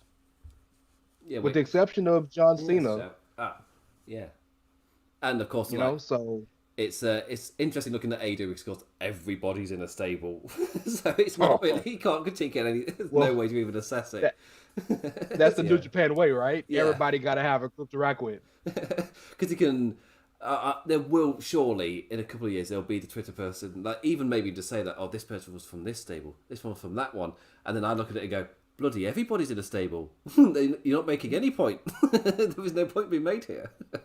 So I feel so sorry for acting NXT and like Isaiah Scott, who I think is a superstar in the making, but he's in a faction, and we know what happens to those on the main roster. Like I thought the same with Adam Cole, with like sure thing that was a hot fire act. Surely it's only a matter of time before they're main roster bound and slowly being kind of heated up the card. He doesn't like factions, which sucks. You're right, but the difference between the era and Hit Row, and this is no diss to anybody, I'm just speaking in generalities, is while the era is fantastic. Let me give you a perfect example. I was at NXT TakeOver Worlds Collide when the Undisputed Era fought Imperium, and while it was a fantastic match, if you had never watched wrestling and looked at that match, you would wonder why the hell these 4 small guys are fighting these giants. And I'm not saying it's right. It's not, but it's real. The difference that Hit Row has over Undisputed Era is they have a giant and they have a woman. So it's a little more diverse, something that I think main roster booking or Vince in particular would gravitate to a little bit better. And the rumor that Vince don't like small guys ain't true. He doesn't like small guys that have no purpose. Isaiah Swerve Scott may be shorter and smaller, but the boy can talk, the boy can wrestle, and he's versatile. And Vince will love that. I fear for Ashanti the Adonis because he's going to be the guy left out. But Top Dollar is fantastic. B-Fab is terrible in the ring, but she can talk. And Swerve is the perfect everything. And then Ashanti's great in the ring too. But so I think they'll fare better than the guys in the era. Think about it. Roddy's never been a talker. Bobby Fish, with all respect to Bobby Fish, is a tag guy. Kyle O'Reilly is fantastic, but he's still struggling to be the top face in NXT, even though he's the best they got. And Adam Cole was a superstar. Hit Row's just a completely different beast. So I feel the fears and I understand, but I think if there's any stable made for the main roster in NXT, is Hit Row. I think they're built for it. My favourite thing on NXT, I'd also say as well that for me, Undisputed Era fits that era of NXT, like the super indie era. 100%. For Ring of Honor staples going to NXT and kind of running that specific era. I think the time to do it was you felt it in terms of momentum when there was a Saudi Arabia issue and they had to bring in the NXT guys and they did Cole versus Daniel Bryan. For me, that was the Undisputed Era peak. If you're not doing it then it's just not going to happen. And agreed. Yeah, and Cole made the right decision. Yeah, he felt it when he walked out as part of the Elite when he came out last week for AEW. That pop, I was not expecting that pop. That was huge. Like, good for him as well. But yeah, and you can kind of see it as well. Look, like Kyle O'Reilly just doesn't really have much momentum right now. Like, he's there, and with the shift of the NXT focus, honestly, the guys like him, like Tommaso Ciampa, kind of like don't really fit this era of NXT. Like the one for me in the main event that kind of from the mainstay from the last era that did was Pete Dunne, purely just because he is still relatively young and he's not had his crowning moment as the NXT. The indie vets or now the vets of NXT as well. It feels weird for them to be on this version of NXT. I mean, they'll probably it feels like they'll slowly phase them out. There's only been one episode. The other one's airing right now. Sure. But it feels like this era feels a lot more focused on actually generating young stars for them to use. The balancing act, though, is still putting on a show that USA want. That's the balancing act they got to figure out. The biggest criticism of Kyle O'Reilly is that if you were to explain him to somebody, you couldn't. And that's hard. And if you try, any other wrestler, like a dickhead. Like, exactly, like cool Kyle. Exactly. Yeah, and like, don't get me wrong. You explain any wrestler, while being a great wrestler can be a character, it's not a character. And so Kyle is so weird in that he's undescribable and he does things so weird. Even the crowd struggles to cheer for him when he's doing great things. So Kyle's always going to struggle with that, which is why the Cole storyline was so perfect for him, because they've been feuding for 10 years. So it's very easy to show that to the crowd. Ain't no Cole now. I hope Kyle works. He's always going to be there because he's a great wrestler. He's a great dude.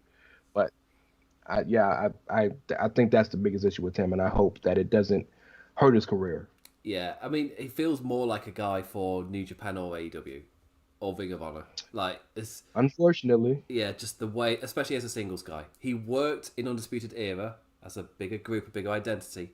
But as a solo act, I've just not clicked with him at all. Which is a shame. Anyway, Nia Jax versus Shayna Baszler. I feel like I said like half an hour ago. This is the next match we've dilly-dallied. So, promoted the week before... Which, since WWE have started promoting these matches like the weeks ahead of time, like they've done it before, but they've kicked up again this past few weeks or so. As far as I know, this is the first to actually happen. The track record was awful. They promote it and then change it, like going up to the next show. You didn't get a single one of them. That one time they promoted 3 matches a week in advance and gave you none of them. It's like, well, if you're going to. Because when AEW do it, you know you're going to be getting that match, and it's a nice kind of build to the next one. WWE then do it, but that's not how they book. So when they do it, the matches are not guaranteed to happen. So it's like taking a thing which has worked in a different kind of setting, but when you do it in yours, that's not how you write, so it doesn't make sense to do the thing, and you end up just getting criticism. Yeah, this week's show didn't promote any matches. In fact, yes, it is a pay-per-view week, so obviously they were pushing more towards Extreme Rules at the end of the show than hyping up any Raw matches. But this is how I would book a Raw show. I wouldn't advertise any matches, because you're just going to get... You can't guarantee that will happen, so why would you? It's in a perfect world to try and maintain the view you would, but that's not how WWE write. So it makes no sense to do it. You're just going to get criticism long term. It doesn't make sense. Anyway, so it was promoted the week before, and they got a serious recap and all for this one.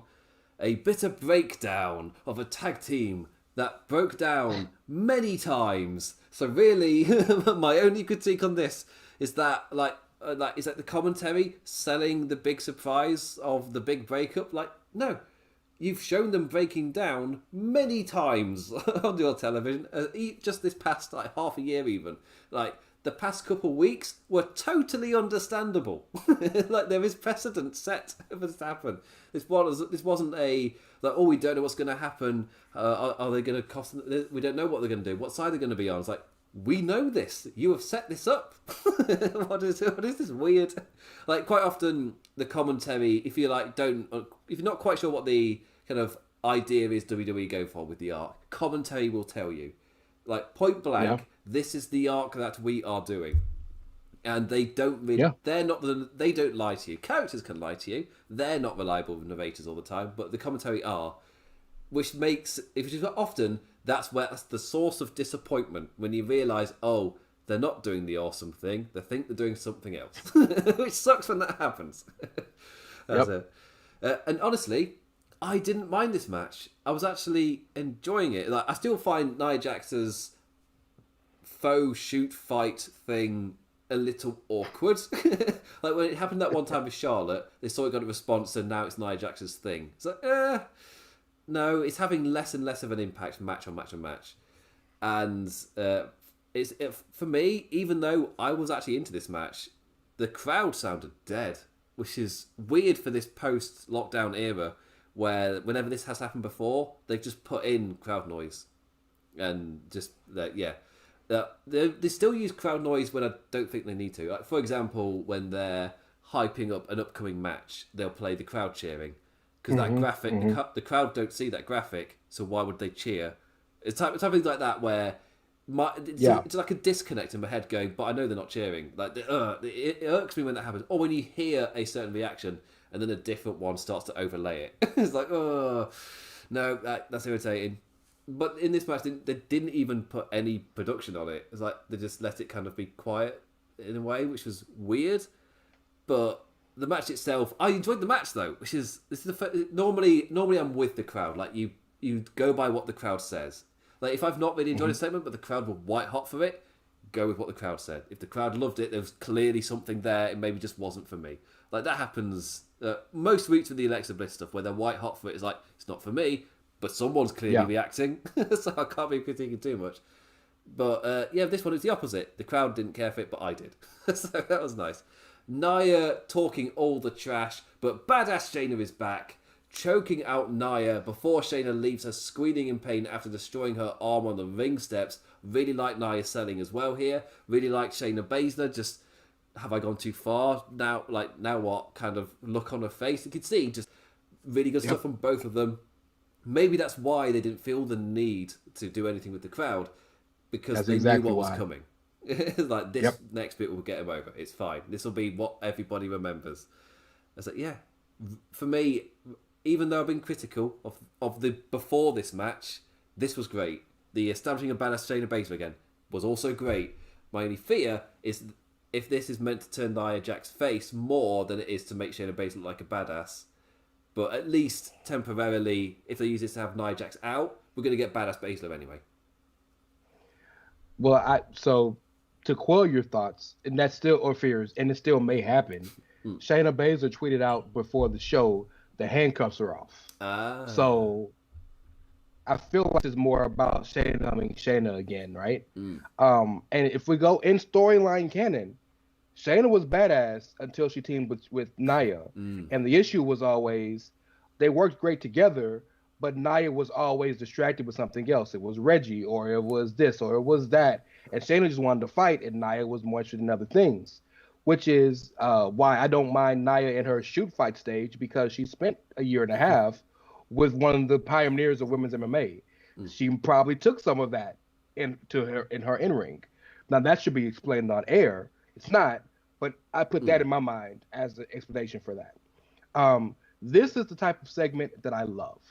I'd rather this segment than a 5-star match any day. And I know that sounds crazy, but because it had a built-up story before, had a built-up story during, had a built-up story after.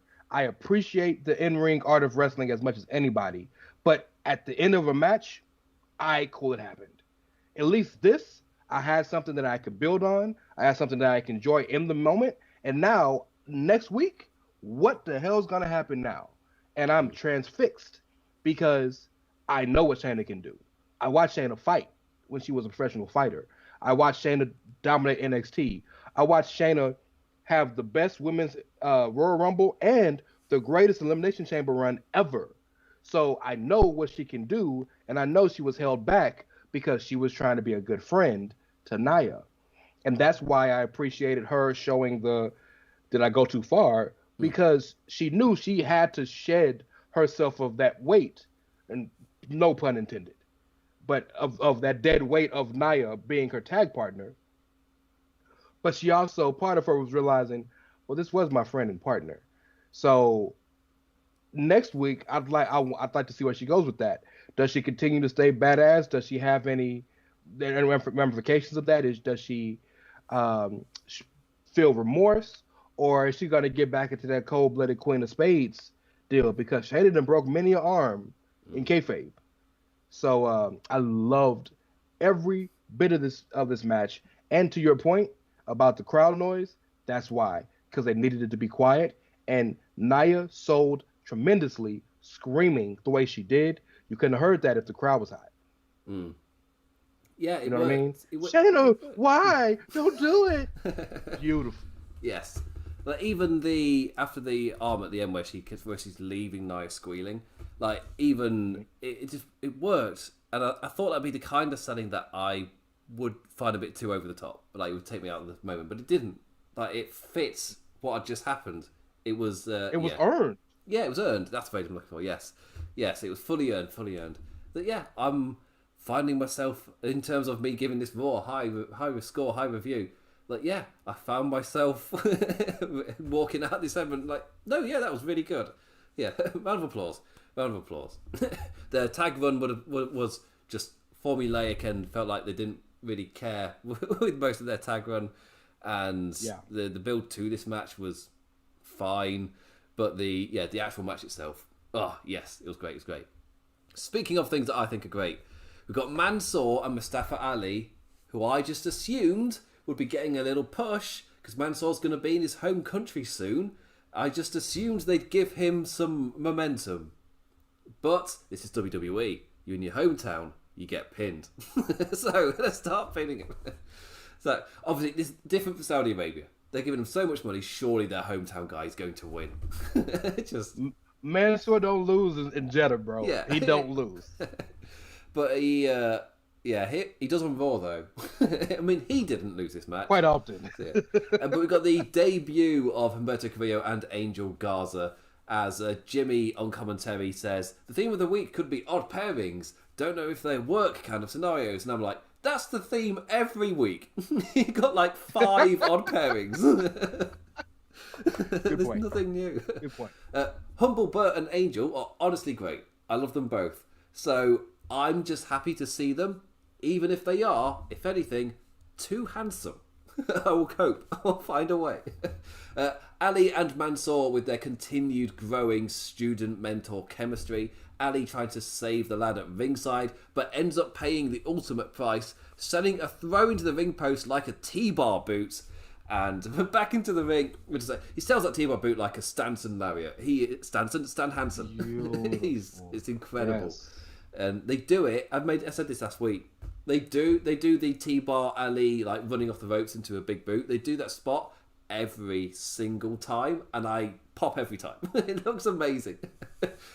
Back into the ring for a really good-looking finisher combo as he does the flip over, like bridge type thing on the head, yeah. And then the other guy jumps in with a running drop kick. It looked great. And yeah, surprisingly to me, Carrillo and Garza, I thought this was just a throwaway team, give them a little interview to kind of establish them somewhat, but the main story here is Mansoor Ali. That's what I thought was going to happen. But it still is the main focus of Mansoor and Ali, but not at all the way I expected, and you are also establishing a team at the same time. So, it's not what I expected, but in a good way. Yeah, they didn't do the classic, WWE, we're just going to swerve you because you're not expecting it, and then we'll think about, we'll book it afterwards for why it then makes sense. It's like, no. This it all kind of clicked with me. There was a reason they lost, and it's kind of like a natural progression of the Ali Mansoor team where now it's Ali that's costing them the matches, but for the reasons of like trying to save Mansoor, that sort of thing. Now, Ali's now the one making in-ring mistakes, and it's because he's making a friend, damn it, and it's costing him. It's costing him. But yeah, what do you make of these two teams? So first and foremost, let me say this: have you ever seen something in entertainment or television or in life, and you're like, damn, that makes so much sense. Why did I not see it? Angel Garza and Humberto Carrillo are real life cousins. They're of the famous Garza family, right? When Angel debuted in the main roster, he went after Humberto with the "you're not part of the family like you should be" story. So to see them finally say, man, screw this, we ain't both being used how we want. We're going to get together, be the most handsome tag team, and handle family business. Why did I not notice that should have happened years ago? Yeah. You know, and it's one of those things that is right in front of your face, but you don't realize it. And Humberto is such a good in-ring character, but he has not 1 ounce of charisma. So to put him with the most charismatic dude that, in the world, the boy got so much charisma that he gets a pop for taking his pants off. You know what I'm talking about? Yeah. So genius. And earlier on, we talked we need more tag teams. I know you got the Viking Raiders. I know you got T-Bar and Mace, but now you got another one that can make some noise. And as far as Mansoor and Ali is a perfect example of sometimes losing is the best thing for a character. Because if Mansoor and Ali were winning, it wouldn't help the story that they're telling. The story that they're being told, the way I perceive it, because I could be wrong, is that, remember, Ali was at his biggest heeldom, and Mansoor was at his biggest naivete as the new face on the show. And they've both been going towards each other, right? Ali's getting softer because he may not consider Mansoor a friend, but he sees the talent and sees how they're working, and he's starting to warm up to the kid. Mansoor still doing stupid babyface stuff, but he's starting to realize, man, this is causing us losses. The best example of that was in the tag team turmoil match last week or whenever week it was, when T-Bar and Mace destroyed the New Day, and they were next. And Mansoor wanted to run down and fight T-Bar and Mace, and Ali was like, no, we got the win. Let them leave. Yes. We're good. And Mansoor did the stupid babyface thing, and Ali was like, damn it. And he went to go help him. And you see it. And so maybe Saudi Arabia is the moment where it happens, where you see them click, and they're headed.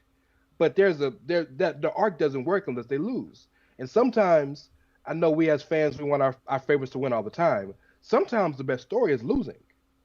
And once they click, they're gonna go. I have no doubt. I'm not saying they're gonna be the New Day or the Usos or the Bucks, but I think they'll be successful. So yeah, again, another perfect segment, was what it needed to be. Ali needs to go in the Hall of Fame of sales for the way that boy sells anything to the face. Yes. Yeah, it's just well done. One of the most heartwarming things of their pairing was when Mansoor bought Ali the new jacket, and he was like, "Oh," and then he realized, "Oh wait, no, I'm mean," and he cut it off real fast. So yeah, I think the turning point may be the homecoming in Crown Jewel, where they kind of flip the switch, and in fact, you may see Mansoor and Ali versus the Garzas. That may be the match where it happens. That's a shout. Or That's a shout. T-Bar and Mace. They may finally get over on those boys. But there's some stories being told there that's kind of been simmering, and now we didn't turn the heat on high and let that bad boy cook. Yeah, and I think the other thing that really helps, Mansoor is a funny man. He is. I can't remember what it was. I think we've seen him in NXT after he'd been signed from one of the tryouts.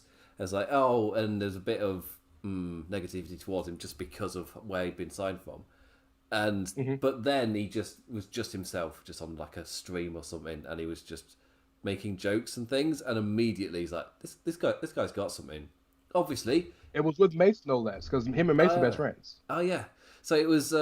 My biggest worry is being funny in front of Vince is a dangerous game because that can slowly become your entire character. It's just good point. It's a worry. However, here, I mean, the thing that really helps is for him personally is with the Saudi Arabia thing. They don't want him in that role. Whenever he returns, they're going to want to do something with him every single time, and that obviously really helps his cause. What also helps is he's arguably one of the most likable guys they've got on the roster. It's just, great. As a human being, he and Ali are possibly two of the best guys they could possibly have together. And they're like two of the most organic baby faces. And even though they've got Ali playing a heel, like us as fans, we know, like as a human being, he's one of a kind. Don't get much better. Get much better. Yeah. There's not enough praise I could give that man. And he and Mansoor together, they scream just one of the most beloved tag teams, possibly, just because of how those guys are. But of course, I have no idea where the arc's going. We'll see. Hopefully, they're not building to Ali versus Mansoor. That's not really where they should be taken. That's not where the arc seems to be going. It does seem to be, for me, I'm similar to Rance. It does seem to be kind of more pushing towards them clicking as a team, and they're growing that way. It's another odd couple gelling as a team. Well, if they did the breakup story, knowing they're gonna do that same breakup story with Randy and Riddle, then I mean, and we know WWE Creative is garbage, but I would think they're better than that. Fingers crossed, they are better than that. Here we go. Knock on wood. Yeah, they're perfectly fine mid card team. Like, you don't need to break them up right now. You can do it like next summer. I'd take this through to WrestleMania at least. And they feel like unfortunately they do feel like an act that won't be on the WrestleMania card. But again, if you're elevating Orton and Riddle out of the tag scene, there's room for a top babyface tag team right there. I mean, they don't want to use the Viking Raiders, so why not this slowly built up over time kind of act? I guess It's funny you said that, because I was going to say my prediction right now for the tag title match is going to be the heel Viking Raiders versus Ali and Mansoor for the tag titles at WrestleMania. Yeah, why not? Yeah, I mean, yeah, why not turn them heel? It's just like, not using them anyway. Like, why not? Yeah, unless it's T-Bar and Mace wrestling to eternity, and that's one of the pet peeve of Raw is the number of rematches. It's not as bad. If it's still bad, but if, like with Orton AJ, at least it wasn't consecutive weeks, like with Ali Mansoor versus T-Bar and Mace. We had it like 4 weeks in a row, that sort of thing, and you know you're going to get it again, type of thing. Like Dewdrop, Eva Marie, the week after week after week, and you were done with it after week 2. It's like, yeah. But anyway, Mansoor Ali, I'd like them to be the tag match at WrestleMania, but they scream. You probably lower mid card, probably be in the Andre. Royal. Yeah, probably be in the Andre. Speaking of acts that probably aren't going to be on the right now, I predict this act can surely not be on the WrestleMania show. It's time to talk about Karrion Kross. It's time to talk. Right. Okay, so, let's do it. Me personally, the promo reworking they've been doing for the past couple, if not few weeks, for me, has continued to set him up really well. Much better than what they've been doing with the in-ring stuff or the promos they're doing beforehand, where they didn't seem to really have a grasp on what they wanted his character to be. Maybe they've just talked to him and found out. And him cutting these promos in his suits, for me, works a million times. His presentation is so much better when he's talking this stuff here. Obviously, the main issue is they've had to kind of rework what they have done on the screen. They've had to just change it. Not change it, or just remember certain parts, which, if just somebody watches every single week, it's like, yeah, but you had him lose to Jeff Hardy in his debut. It's like, ugh. Like, even on the UK tour, he's losing to Jeff Hardy on the UK tour. It's just like, oh, come on. But I don't mind these promos. They're perfectly fine. And of course, that's why he wasn't on the show this week. He is currently over here in the UK. But, as much as I say that about liking these current promos, if I laugh at the outfit he's wearing every time he comes out, it doesn't matter what words he says. It doesn't matter if he's got a nice suit while saying the words and he pan up to show his tattoos. I can't take him seriously when he walks out. Like, that's a pretty big problem in terms of where you're going to be taking this character. The outfit. Like, Rance earlier in the show just gave the reaction of just, ugh, the straps. It's just the braces. Just like, yeah, like what they dressed him up as to try and like, oh, he's not working. Oh, let's dress him up like like what a demolition. Yeah, they were good. Oh, back in the day. This is like, no. Just like last week, I was just saying, like, I liked the promo they did last week. I know that might have been the John Morrison one, which I don't think everybody loved, but I was fine with it. I'm a fan of bad puns, and that makes me a fan of John Morrison because he's a pun machine. Is that man? But the Karrion Kross stuff, yes, I found the dialogue kind of still a bit stilted and extremely unnatural during that whole thing, but it was so much better than what they have been giving us. That said, if he comes out just like a gimp, I'm not going to take any of it seriously. It's just not happening. Dressed like a gimp. It's just not happening. That's just my reaction every time. That's just my main note of Karrion Kross. I don't want to dwell on him too long. It's just that thing of, sure, I can appreciate the working they're doing now, but if in a week or so he comes out dressed as he normally has been, it's for nothing. So you said something that was very salient. You said maybe they talked to him. Because my biggest point of contention with everybody hating on Karrion Kross or talking about, they got him right, and that was the promos. This is the promos he's always cut. If you watched NXT, these were how he promos. He cut him in a suit. It was all very Doomsday-esque.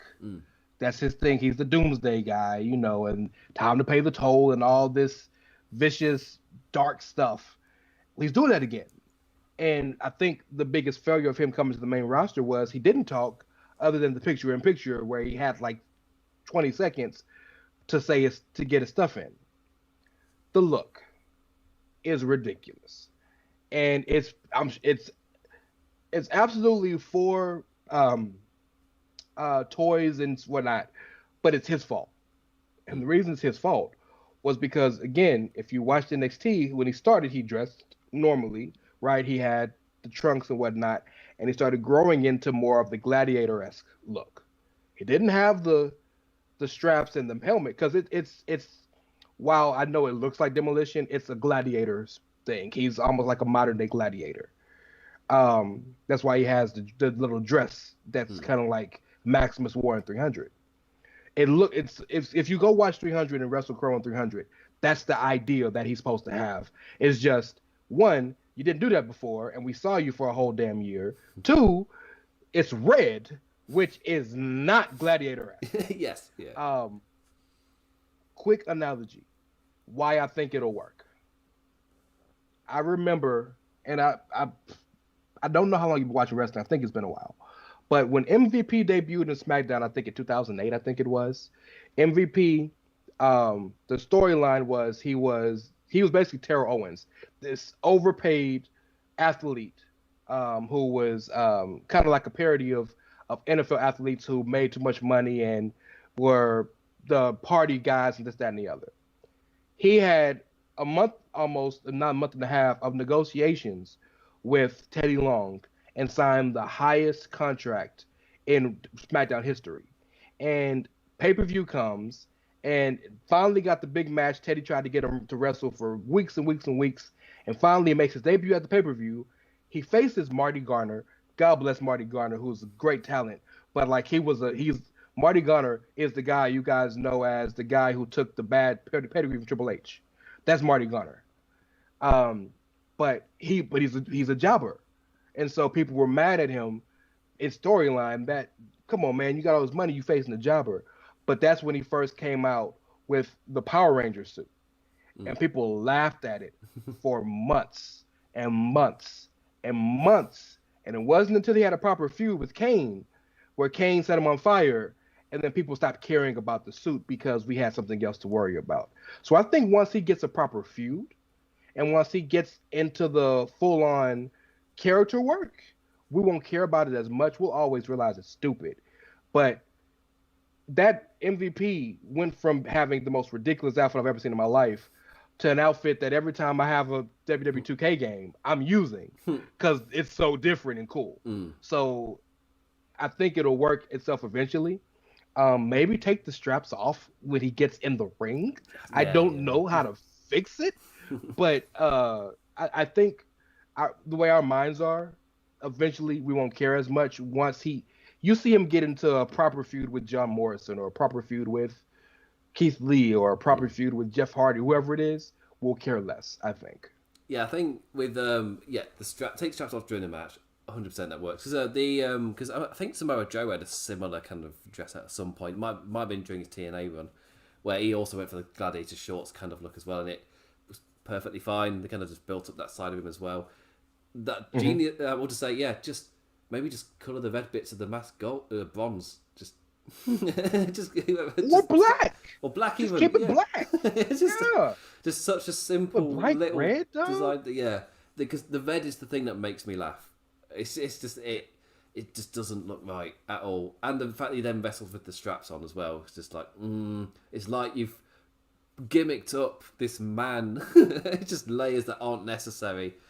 To try and get him over. I can see the dude spray painting the mask, saying to himself, "This ain't gonna work, bro. This ain't gonna work." Just so stupid. Of course, the other thing as well is if he doesn't lose on his debut as well, like that helps. That's a sort of thing that over time you can correct and get over, but it's a massive hurdle you don't need to put in front of yourself, and that's what they've done. Like, they're struggling to get him over, thinking of all these different ways. Well, don't have him lose in his first match. When he's undefeated. Yeah. When he's undefeated. Yeah. And the champion. Yes. Just don't do it. And they come up with all these different reasons. Oh, he's not getting over. We'll try this. We'll try that. No, just have him destroy people and win. Don't overthink it. You mucked it up on day one. These promos are a good step in the right direction. If he's now destructive, if he cuts his promos for maybe a week or more, then he's just solidly destructive. But you have to do it now for a longer period of time because you had him lose. It's a stain that'll take a while to come off, which is a bit of a shame. So, yeah. And I started watching wrestling in late 2005, and MVP, I can't remember if it's... He debuted in 2006 because it was within my first year of watching. 2006. Okay. Yes, because he was at WrestleMania 2007, and then he's had his amazing Matt Hardy feud in 2007, which then led to WrestleMania 2008. Aha! I have a memory. I'm really proud of myself. But I do remember I would have been 13, 14 when I first saw MVP. So still pretty much a kid. And I I personally didn't find him silly, but it's probably just because I was younger. So I didn't really have that reaction kind of thing yet. I hadn't really gotten into the hardcore fan base yet. I didn't visit a wrestling news site until 2008. So I wanted to know why Jeff Hardy wasn't on WrestleMania. So I Googled, and that's how I found Lots of Pain. As I Googled it, they had my answer for me.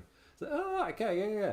And importantly, so this might be a key thing for mobile design as well. Importantly, I went to Lords of Pain, and all the other websites, they had these big images. And in 2008, having a news website covered in images, oh boy, internets were not ready for that. just solid text. Oh, that's what drew me there. It's just there was nothing else, just black with text on it. And now it's black with a picture there. Like, oh yes, personally, I'm just a fan of the design. I'm plugging my own website. Let's move on to the Women's Tag Team Championship. Natalya and Tamina versus Rhea Ripley and Nikki Ash. Sorry, Nikki ASH. It's not Nikki Ash. It's written as Ash. It's irritating. But at least they've stopped saying Nikki ASH almost a superhero.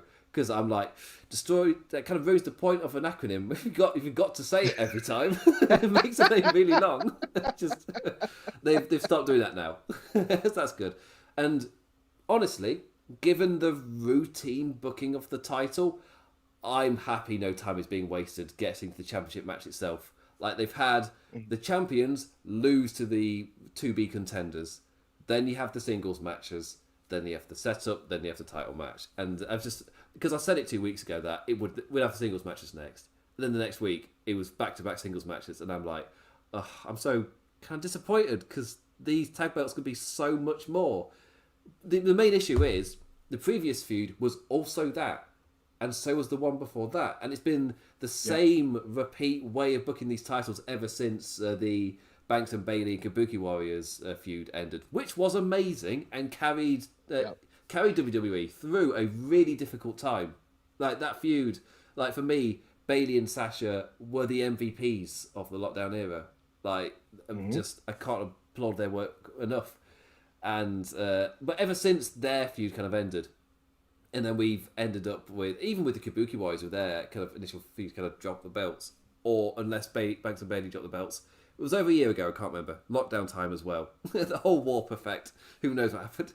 Point being, since Jackson Baszler have had those titles, this has been the routine booking of how they set up title matches for this. And it's been the same again and again and again. Yeah. So to see it happen here again, on top of the introduction of championship contenders matches, which I've labelled as a type of booking they've been doing for years anyway, just now with a name slapped on it to try and add importance. It's like, you would have booked this match anyway.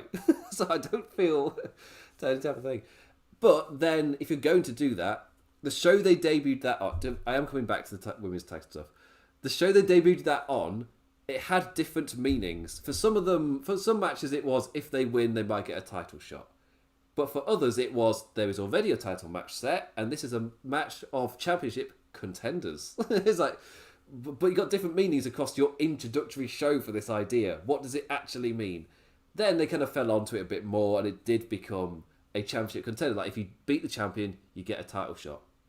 Then I bring you Shotzi and Nox, who beat Natalya and Tamina 3 times. 3. Yep. Rance immediately know where I'm going with this. 3 times. No title match whatsoever. Nothing in sight whatsoever. The kind of curveball I'll throw in there is that was when Natalya got injured. So that did kind of put to the side. But this is the type of thing that fans remember and is piss easy to address. Just one off on a show. You got 3 hours to fill. Why not just throw the match out there, get it done? Like, there's no harm in doing that whatsoever. But with this here, suddenly they did do the championship contenders thing to set up the match initially. Then they had 2 singles matches last week. Now it's a title match itself. The main kind of at least positive from this is they didn't dilly dally.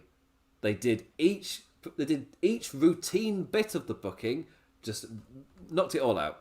So at least there was that.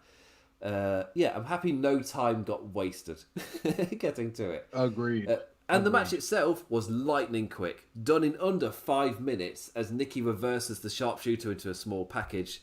Actually, no, I was about to say the most dangerous maneuver in WWE, but that's the roll-up. A small package is not a roll-up. I will say as well, the thing that I'm really behind with the small package is, I don't know if you watched any Up, Up, Down, Down, but yes. Woods' big thing that he talked to Breeze about on Battle of the Brands is his massive long-term booking idea to keep trying to win with the small package and just build it up till he hits the small package off the top rope and calls it the big package. He's like, yes. Yes, I like it. Genius. And in the I can rock with that. And in the tag team turmoil, he won most of the matches with a small package. So I was like, oh, is he gonna? is Xavier Woods still pushing for it? I'd love that. But yeah, with the help of a ringside riptide onto the apron to Tamina, which was a distraction from Ripley to Natalya, yeah, that caused it all. As Nikki ASH continues the run of all of her wins being surprise wins. I'm like, guys, it gets to a point where she's won so many matches, they're surely not surprise wins, but that's her character. It got all her character of trying to prove that she can defeat these people just got completely warped as when they had her cash in her Money in the Bank, immediately became champion. Suddenly you're the champion who's trying to prove that you can defeat these people. It's like, it makes everything works apart from her being the champion. Like this exact trajectory, but she's not champion, is perfectly fine. It's just that one little thing they did for the moment, for fans to cheer when they returned, without thinking, oh yeah, this screws up the entire arc she's going on. It doesn't matter. It doesn't matter.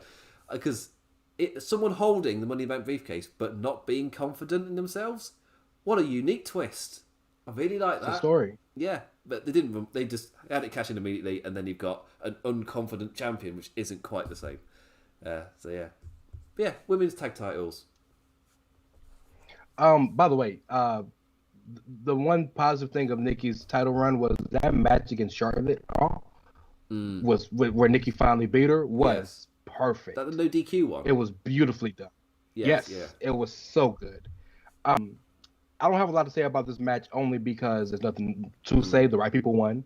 And hopefully we go immediately to Nikki and Rhea versus Shotzi and Nox, who deserve it. Just two quick thoughts. Number one, Nikki is made because she's rocking with the Golden Goose. Rhea is, with respect to Charlotte, the Golden Goose on Raw as in the women's division. So as long as Rhea's there, they get in time. And they clearly love Nikki because they've done everything to market the hell out of her, right? They even let Nikki and Rhea do the Connor's Cure talk. Like they care. And secondly, I know Natty and Tamina get a lot of flack. I'm not the biggest Natalya fan. I will say, though, it was them winning the titles was a very good feel-good moment, given the history of their families and whatnot, and Tamina never getting a proper push. So it was kind of a nice feel-good moment for them to get that, especially Tamina beating her cousin. That died a long time ago. It was time to move on. And Rhea and Nikki are top-level talents who can bring, if they stay together and work together, can bring some level of, I don't want to say credibility, but renewed vigor to the title picture. My only fear is another Strange Bedfellows tag team, and I can see Rhea getting sick of Nikki real quick. So it's like you got three of them teams on the same show. We can't do all the same story. They're even counting AJ and Omos as a Strange Bedfellows team. I'm like, no, 4 then. Yes, yeah. Just so many. It's just it's a bit ridiculous to have that many. Yes, RK Bro did work. Doesn't mean every tag team. You have to repeat it over and over. Yeah, that's what happens when you don't have tag teams, though. You have to make them, right? And the difference between seeing tag teams being made and seeing tag teams come up already made is, like, for example, the best example is the Revival. We didn't see them have to build that cohesion. We saw them and they were already together. Had we seen them have to build that cohesion, we'd have thought, well, man, that's a Strange Bedfellows tag team, but but we didn't see that. So Rhea and Nikki may actually end up being a long-term thing. It won't, but it could be, right? But like Randy and Riddle, their cohesion is now they got matching graphics. They come out together. They have tag moves. The New Day is a perfect example of that. The New Day was two singles stars and a guy who got called up and did nothing. And it took weeks, months, a year for them to grow the cohesion to the point where you can't think of them without each other. So maybe. Yeah. And then well, next year this time, all 4 of those tag teams are broken up, and all this was for nothing.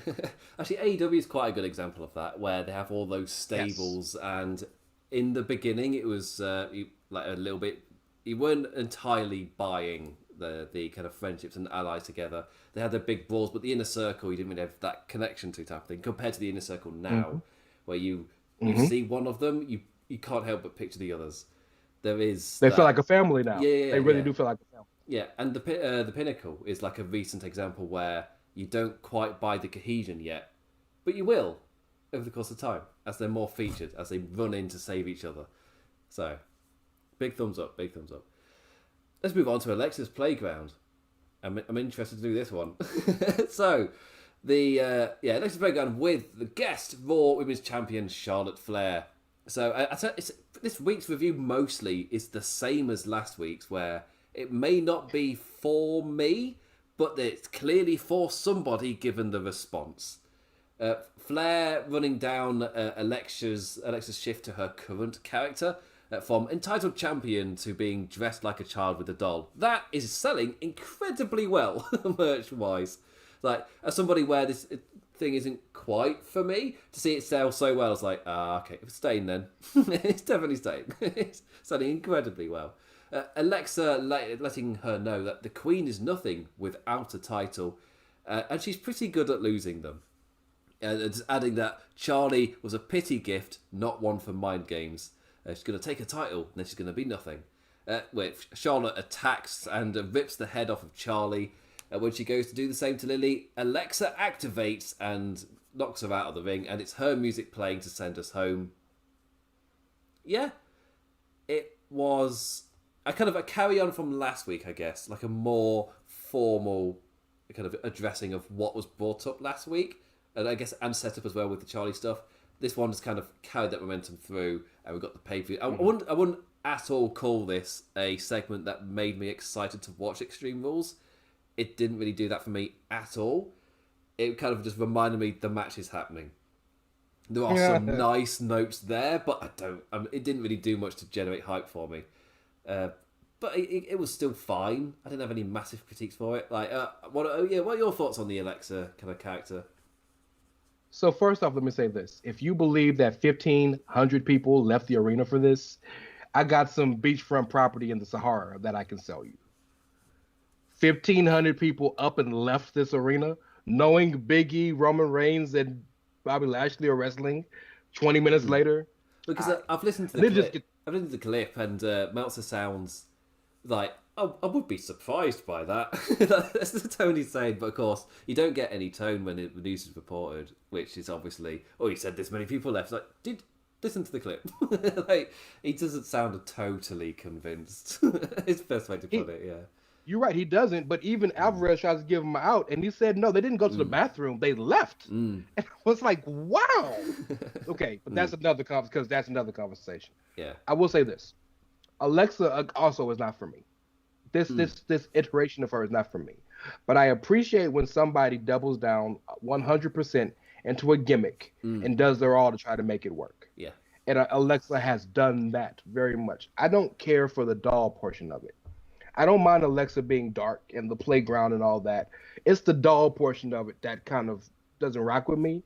And I think the biggest part is I'm a big story guy, and we've watched Alexa from being the glitter glisten sparkle chick, to the dubstep cowboys with Murphy and Blake, to becoming the goddess. And then now all of a sudden I've had this doll forever. I know it's fake. I know it's scripted. I understand that. But like, at least when you have someone like Bray, you don't have there's nothing else there and I know you have a hot second of Husky Harris, but you can still see a darkness in his face. Like Alexa, there's nowhere where you can say Undertaker. Like, I understand people see mean Mark Callis, but like for the better part of most people, you didn't see that. So when he comes up, like it just doesn't. It feels so hot-shotted, to use the IWC term of the week, that it doesn't work for me. The doll portion of it, or at least the doll being in control. I can't rock with that part. But I appreciate how well she's working. She's getting it over. And now this as a babyface, I liked the segment. I'm not a fan of shoot segments because what can you do with that? It pops the crowd, but it doesn't really help anybody. But this was a shoot segment that was a work because she didn't talk about anything that Alexa did backstage. Alexa didn't talk about anything Charlotte did backstage. She didn't bring up Andrade or something. They talked about in canon stuff. In canon, Charlotte can't be without a title. We know this. In canon, Alexa probably was thought to be better before she found the darkness. We know this. So I appreciated that part. The only issue I have is Alexa flipped from being dark play schoolgirl Alexa to regular Alexa who's going to talk to you because I talk to you normally. You know what I mean? Dangerous game saying the word Alexa. Yeah. Yeah. So it's like that doesn't work for me. Like you got to keep that continuity. You know, I know you're a baby face, so I know you have to kind of have the baby face vigor, pal. But she could have still. I think she broke her character for a second to explain some things to Charlotte that I don't think worked. However, the beatdown at the end worked, solved the point. Charlotte versus Alexa is still a big match. It'll still be a decent to good match. But yes, I appreciate everything you said about this. Sometimes you have to acknowledge some made for you, bro. 3 hours of a show, all 3 hours, ain't all 180 minutes are not going to be catered to us. Yeah, yeah. And especially as this is now the second town in a row where they've responded really positively. And it's not fake crowd noise. Like, this is genuine genuine stuff. She's over. Alexa's over. You can't question it one bit. Apparently on tours as well, she's getting really good responses on the house shows. So, yeah.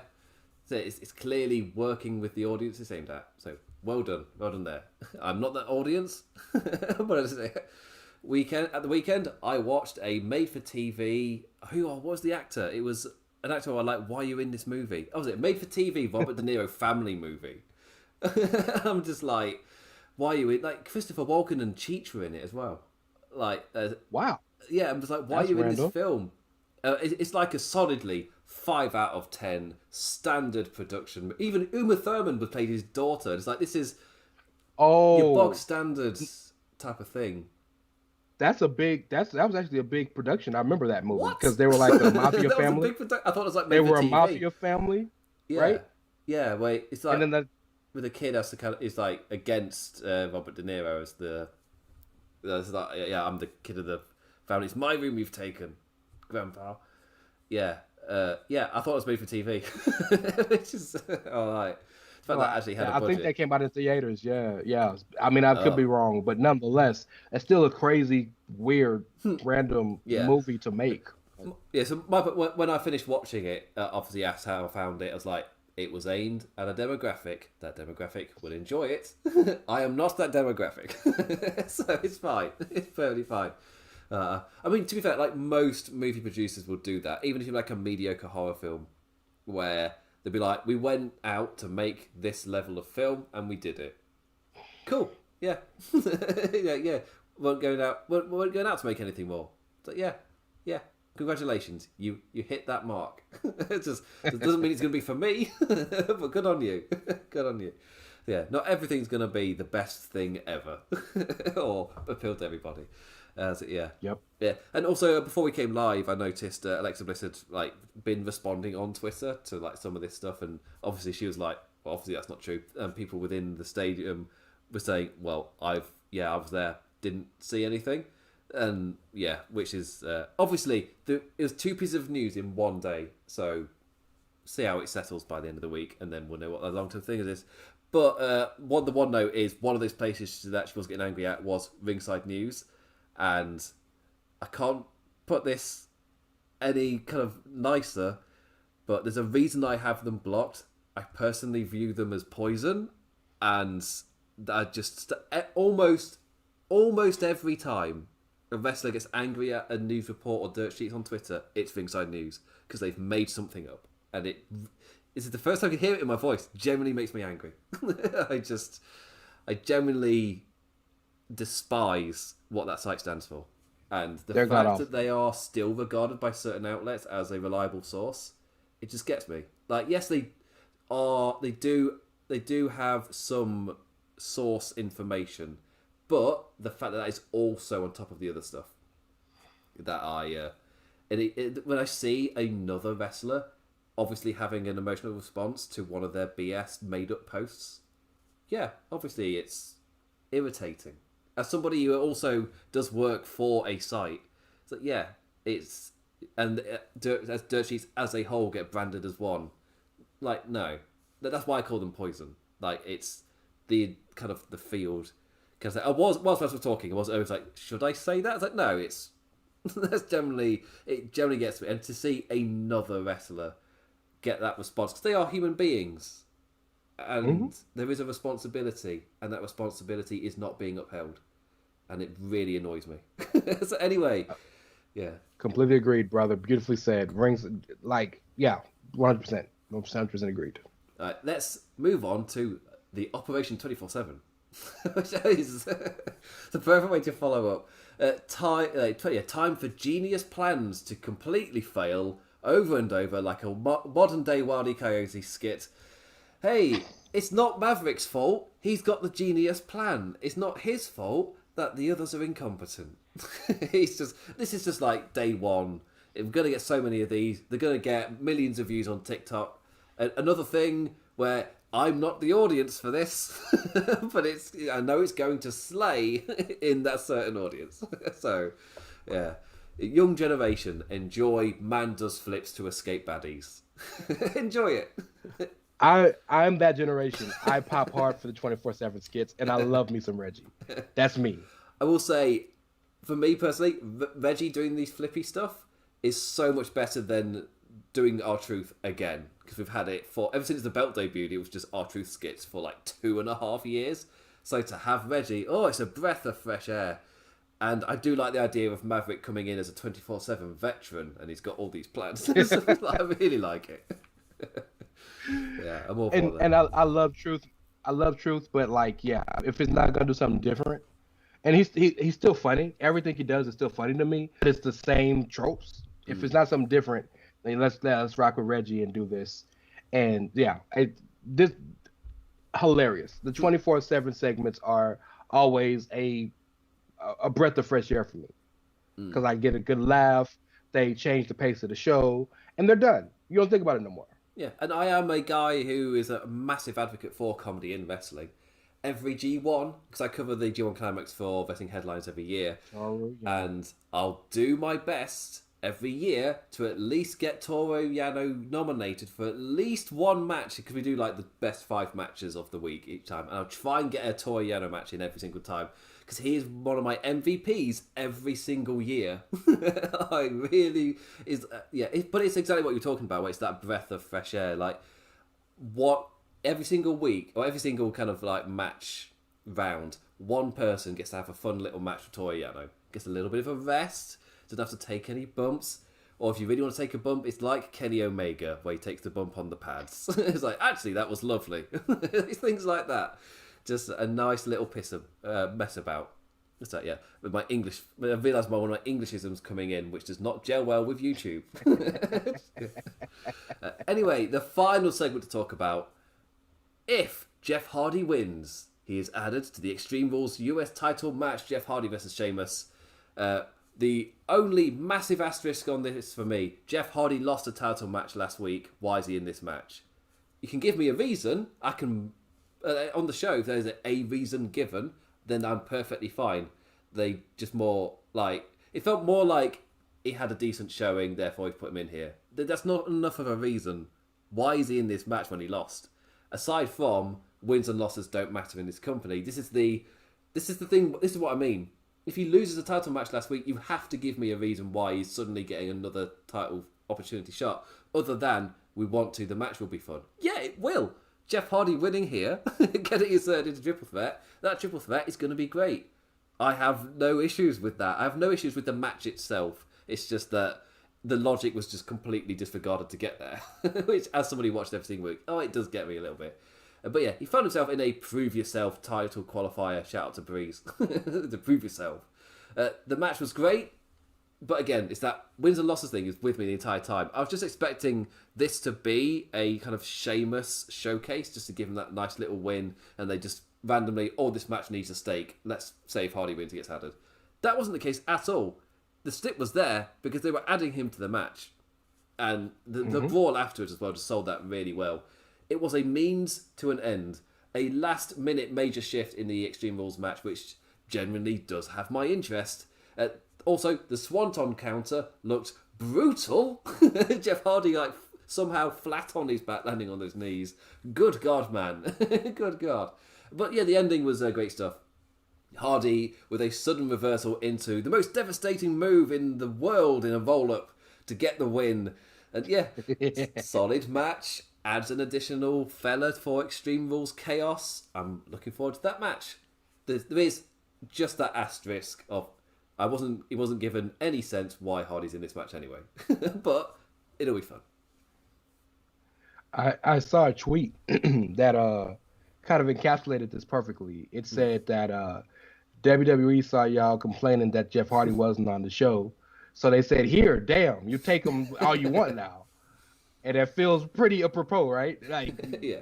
Since that moment, Jeff Hardy's on the show every week. Jeff Hardy gets a big match every week. Jeff Hardy does this every week. I don't mind him being in the match, but yeah, I would have liked more of a reason. And I'm one of the wins and losses don't really matter. So, but I still would have liked, hey, well, at least this match got broken up because of this, or so. No, Priest just beat him. But nonetheless, Sheamus is a gem, and like I just want to hug him because every match he gets injured. It's like he comes back and his chest is like looks like ground beef, or he breaks his nose, or he has webs in the back of his back, or it's every match is like this man is going through wars every single Monday. Nose broke again. Like this man's gonna be wearing the mask. You're not a American basketball fan, I'm assuming, but he's gonna be Richard Hamilton. For those of you in America who know who that is, sports reference to the Americans. Richard Hamilton was a basketball player who broke his nose once and kept the mask on and never took it off until he retired. Like, that's gonna be Sheamus. We're gonna be talking about Sheamus in 2027. He's got the black mask on still. Like, come on, my boy. Like, and to have his nose broke midway through the match, finish the match, and then have the brawl with Priest afterwards, give the man a hug. Like, when you see Sheamus, just give him a hug. He's on the run of his career. And oh, yeah. And he's at that point where he's put in over the next generation and making them all look amazing. It's him and John Morrison as well. He does an amazing job of making their opponents look absolutely incredible. Just the perfect kind of elevation guys just to have there on Monday Night Raw right now to kind of get that next generation over. Because Priest is like he's a heating up star in the waiting. And absolutely. And yes, his kind of run before becoming US champion was but now that he is champion, it's just been solid ever since. Obviously, when I say solid, obviously, like week to week, the lines written for him, inconsistent. I'll say at best. Some weeks he's given generic nothing, which any person could say. I think that was one of my critiques, I guess, back in 2018-19 for WWE. The amount of promos where you could swap out a character and have someone else say it and it wouldn't make any difference was way too high. They definitely improved, especially over lockdown, where they had to suddenly focus on their characters, and now we're reaping all of those benefits. Like, so many characters feel unique, and that's what I mean by inconsistent with Priest. It's not every week. Some weeks he feels like the cool dude. Other weeks is like, I don't like bullies. Bullies are bad. This is awful. That's what I mean by inconsistent. So, like, here on commentary, he got to be Priest, which meant you got some nice priestings over, because he was on commentary for this match as well, which then led into the post-match brawl. Sheamus really pissed that now it's a triple threat. It's like, oh yeah, of course, because on commentary, Priest was selling that they don't. Obviously, he'd like to face Jeff Hardy, but suddenly the odds aren't as good if he's in the match. But then Sheamus is the one who's the most pissed at it becoming a triple threat, and just starts lashing out. It's like, oh yes, just Really good stuff. Really, really solid stuff. And then after that was the main event, with a white hot main event to close out the show, to leave you all hyped. Maybe not hyped for Extreme Rules. I'm hoping SmackDown does a better job of actually hyping up the pay-per-view, because I've got to stay up and cover it. Wouldn't mind being motivated to do so. But also but this Raw itself, for the second week in a row, left in a really good state. And it's how you leave them, folks. And this week, again, was a white hot finish. So, yeah, 2 weeks in a row. Evidence of effort, which is good. Amazing, isn't it? I hope this keeps up. Because the other thing with WWE is, does it last past 3 or 4 weeks? That often applies to smaller gimmicks or arcs or a kind of on-show decision. Like the odd, often referred to as like the latest Vince McMahon quirk or thing, which finds its way onto the show, and immediately the reaction is, that's just weird. And it's gone within a few weeks.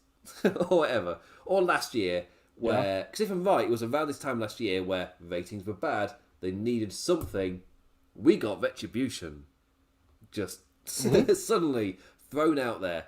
And it suddenly dawns on me, oh my god, yes, the Thunderdome era was amazing. Thank you, SummerSlam, for giving us that last year. But yeah, this time we're getting that effort and you can feel it.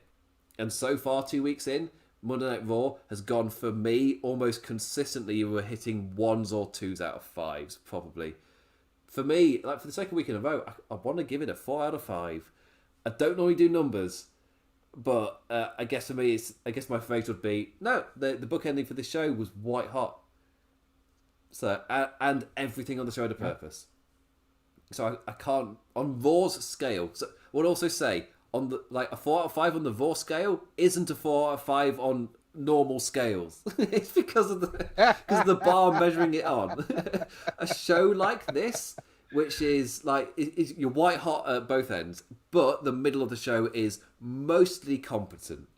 As in, I've got my own questions and things, but there are no segments wasting my time. Everything's moving to something. Everything has a purpose, and I can't say that every week. So I can't give this a low review because it's on the Raw scale solid. So yeah, yes, and the Raw, same, 4 out of 5. But I'll give it a 4 out of 5. I was gonna say an 8.5 out of 10. Oh, so 4 out of 5 works perfect because, and even that's on the regular scale to me too, because everything you want out of a wrestling show they gave you. It gave you a cohesive story throughout the show. It gave you at least 3 matches you can remember for the rest of the week. It built to the next week. Every single segment, as you mentioned, actually mattered or built to something future or further, and there was no filler. Yeah, I can't complain. That's a perfect wrestling show. And as we know, 8 out of 10 is better than 5 out of 5 because 8 is higher than 5. That's how numbers work. So anyway, that is the end of the Raw review. Thank you for engaging in any form, in any manner. Always appreciated. Never taken lightly. There we go. I know what I say every single week. I don't know why I've not written it down. I say it every week. Anyway, I'll be back on Thursday. It's here. It's time for the Arthur Ashe show. Cannot wait. And also still within the social kind of bubble of the women's final itself, where that world's still there. Raducanu is still massively in the news. And to run Arthur Ashe only 2 weeks afterwards, there's some pretty good dealings there. And the initial photos are coming out as well of the setup. Surprisingly enough, a tennis venue is perfect for wrestling because it's the same. Who'd have thought? It's the same logic in terms of it's a similar size of space that you need taking up. With the people looking down on the action, it's like it's built for wrestling. Why is nobody else? It's exactly what you were talking about earlier. Why has no one else thought of this? It's such a genius idea. It just makes you feel stupid sometimes. It's right there. Yeah, and if you are listening to this and happen to be in the area, production, as it finds its feet, is releasing more seats, as is always the case with every kind of production. And there will be seats available. They're looking at they might be able to get over 20,000. Is looking to be the number. It's gonna be crazy. My goodness, it's gonna be, and they're taping 2 shows. It's gonna be ridiculous. I seriously cannot wait. So I will be covering that with Sir Sam. If you've heard Sir Sam before, you may have noticed he is Australian. So we'll be doing the show on Australian time on Thursday. So I won't be on my regular slot, but it will. If you do tune in, expecting it at a certain time, the show will be there because I would have done the show middle of my day instead of like at night time stuff. I'm gonna do it on Australian time. It's nighttime for him. I'm doing it on nighttime Australia. I'm pretty much doing it at the same time I'm doing Went Live here with Rance. I'm doing the same for him in Australia, but his like 7 p.m. is my lunchtime. So it's wildly different. So I'll be joined by Sir Sam on Thursday. If not 12, it'd be like 1 or 2. Cause obviously, with a word like that, got to call it a little bit by ear. But it'll be around there to talk about Arthur Ashe, and he is so excited. I can't wait to do it. Can't wait to watch it. Sam likes AEW a little bit, just a little bit. Oh, he's somebody who was drifting, and then when I recommended he try watching New Japan. So the first time he ever watched New Japan was when I asked, did he want to cover it with me? I can't remember what, maybe 2018 or something. I can't remember which. Omega had a big match. I can't remember which one it was. It might have been the year Chris Jericho went. It might have been the Omega Tanahashi. Can't remember. But that he's I think he said before that kind of saved his fandom, because at that point he was unashamedly a massive Dean Ambrose fan, and yes, that and then to see him kind of succeed at such a high level in AEW was like he's obviously really enjoyed seeing that. He was a fan of him in WWE, because that's not a WWE versus AEW thing. That's he loved that guy. Whatever company he was in, he really clicked with. So obviously it kind of makes sense where if NJPW kind of saved his fandom a bit, and he really connected with the Bullet Club is fine angle.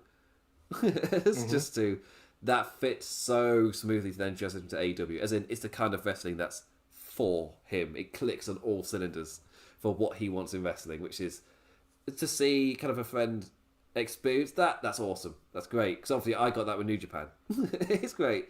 Obviously this year's been tough for me. Well done. Being a New Japan guy. It's been a difficult year. But just to see AEW as well is just full of momentum and excitement right now. And to finally see Monday Night Raw try and generate excitement. It's like, oh, yeah, because I feel like all summer, or maybe even since AEW's debut, I felt like I've just been saying, I don't hate WWE. I just wish they try a bit more. Just have that a bit of consistency. And these past 2 weeks, I feel like, have been that. Obviously, it's 2 weeks. It's NFL season. Let's see if this keeps up. We'll see. Yeah, Vance's positiveness comes with a warning. Let's just no. It happens every year. Let's just see. Let's just see. Give it time. Yeah, give it time. Yeah. It's good to be positive, but this happens. Let's not go crazy. So yeah, this is not WWE have fixed everything. This is going to be amazing from here on out. They've had 2 good shows. Let's just take it. Let's go. We get a time. Oh, what was the gif? Oh, it's like, oh, hold on now. You got too much dip on your chip. Just hold on now. Just. So, anyway, I'll be back on Thursday to review the Arthur Ashe AEW show, which looks to be hot fire. I also wish that I, in my life, was able to cover any Friday show. Friday's becoming a massive day for wrestling. I'd have to do it on a Saturday. Saturdays are weird. They're awkward. It's not the best time to consistently be able to churn out stuff. So, this week, for example, I've not watched SmackDown. So there's my nice example. I just didn't have time. I've just not watched it. Wow. So, again, on the Saturday itself, when I would watch it, I watched covered the G1 Climax, watched it Rampage, and then I had no free time. So it's just, by the time it rolls around to Monday, I don't really feel like I had free time on Monday, but I just didn't feel like watching wrestling because it's been a few days as well. It's like, yeah, it's good to have a break as well. Oh, but this week, it's hot fire. It's hot fire. Because also, G1 Climax airs on Thursday as well. No idea when I'm fitting this all in. But it's a good problem to have. Good problem to have. Yeah. Anyway, before we sign off, Vance, do you want to plug all of your stuff? Sure. First and foremost, thank you again for having me. It's always a blast being on here. It's good to be on here for once and talk about a show we both like. Yes. That's a good thing. I am on Twitter at It's Ray Cash. That is REY as in Mysterio, CASH as in dollars. While I am an alum of Lords of Pain / Wrestling Headlines, I am now found at thechairshot.com, where I am on damn near every podcast known to man, and I write articles from time to time. And I got a new show coming with Radio Techers. Shout out to my friend Mags. So yeah, man, we got stuff going on. I'm around a lot, and yeah, you can find me basically anywhere, always. And I'm tired. Me as well. I gotta do some more stuff after this. I've got a whole set to take down. there's lighting here. I've got things to do. Anyway, you can follow me on Twitter at the Damn Implicat. This damn as in damn. And there's my Twitch over at the Implications. And my thing now is to say it's not Farouk, it's Chono over in New Japan. Because he does the original damn. Yeah, the original damn. Yeah, there's a show every year called Gaki no Sakai. I can't remember. They do a thing called a Batsu game, and Batsu means punishment. So it's the no laughing kind of punishment game, where and they've had a few viral clips. So like, if they laugh, they get a smack on the bum with like a bat or something. But it's over 24 hours, so it's kind of like you don't want to laugh, they accrue. But the producers, the point of the show really is the producers try and do things to make them laugh. So that's the so you got to think, don't laugh, but we're going to put you in all these different scenarios to make you laugh. So that's the whole thing. And one of them is a recurring spot every year where one of the characters, one of the comedians, because they're all comedians as well, to make it even funnier, Jose, every year he gets slapped across the face with force by Chono. And his music plays, and and every time it's like, God damn!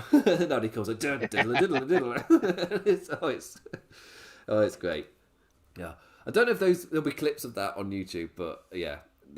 Geki no Sakai. They're about 4 or 5 hours long every year. They do them every New Year. But, wow. Yeah. It's a book a day, order a Domino's, and eat that, feel fat, watch Japanese people do funny things. The one I watched the other week, because with lockdown we were a bit delayed, had quite possibly the funniest wrestling skit I've ever seen, which was genuinely so good. It's like I think they called it like a exploding barbed wire stand-up comedy match or something where they're trying to do stand-up, but it keeps God. They're having a wrestling match, but the guy keeps getting up to do more stand-up. It's hilarious. Anyway, I realised the amount of tangents I'm going on right now. It suddenly hit me. It's Arthur Ashe time. It's excitement time. This is it. We got through Raw, everybody. Now it's time to just feel the hype. Be positive on Twitter. I know it won't happen, but still, just the overall. Again, that's why I kind of stay off Twitter a fair bit. I feel like myself be less and less on Twitter as I just either have cold takes or don't get in on the shit. It's kind of the little thing. So yeah. Anyway, I need to sign off. It's been a long show. Anyway, thank you for Rance for joining me on this Merry Raw, and it's good to call it a Merry Raw. I do recommend it, which is odd to say for an episode of Raw. I don't think I've ever done that in the year I've been covering these shows. So, with that, I bid you adieu, and I move Rance because I can't actually end the show with his face there. I bid you adieu, and with that, I say adios, and Rance says, see you later. Goodbye. Enjoy wrestling. I like catching people off guard. I never tell any of my guests I'm going to sign off like that. It gets old. I was not prepared. Yes. Adios. Bye. Adios.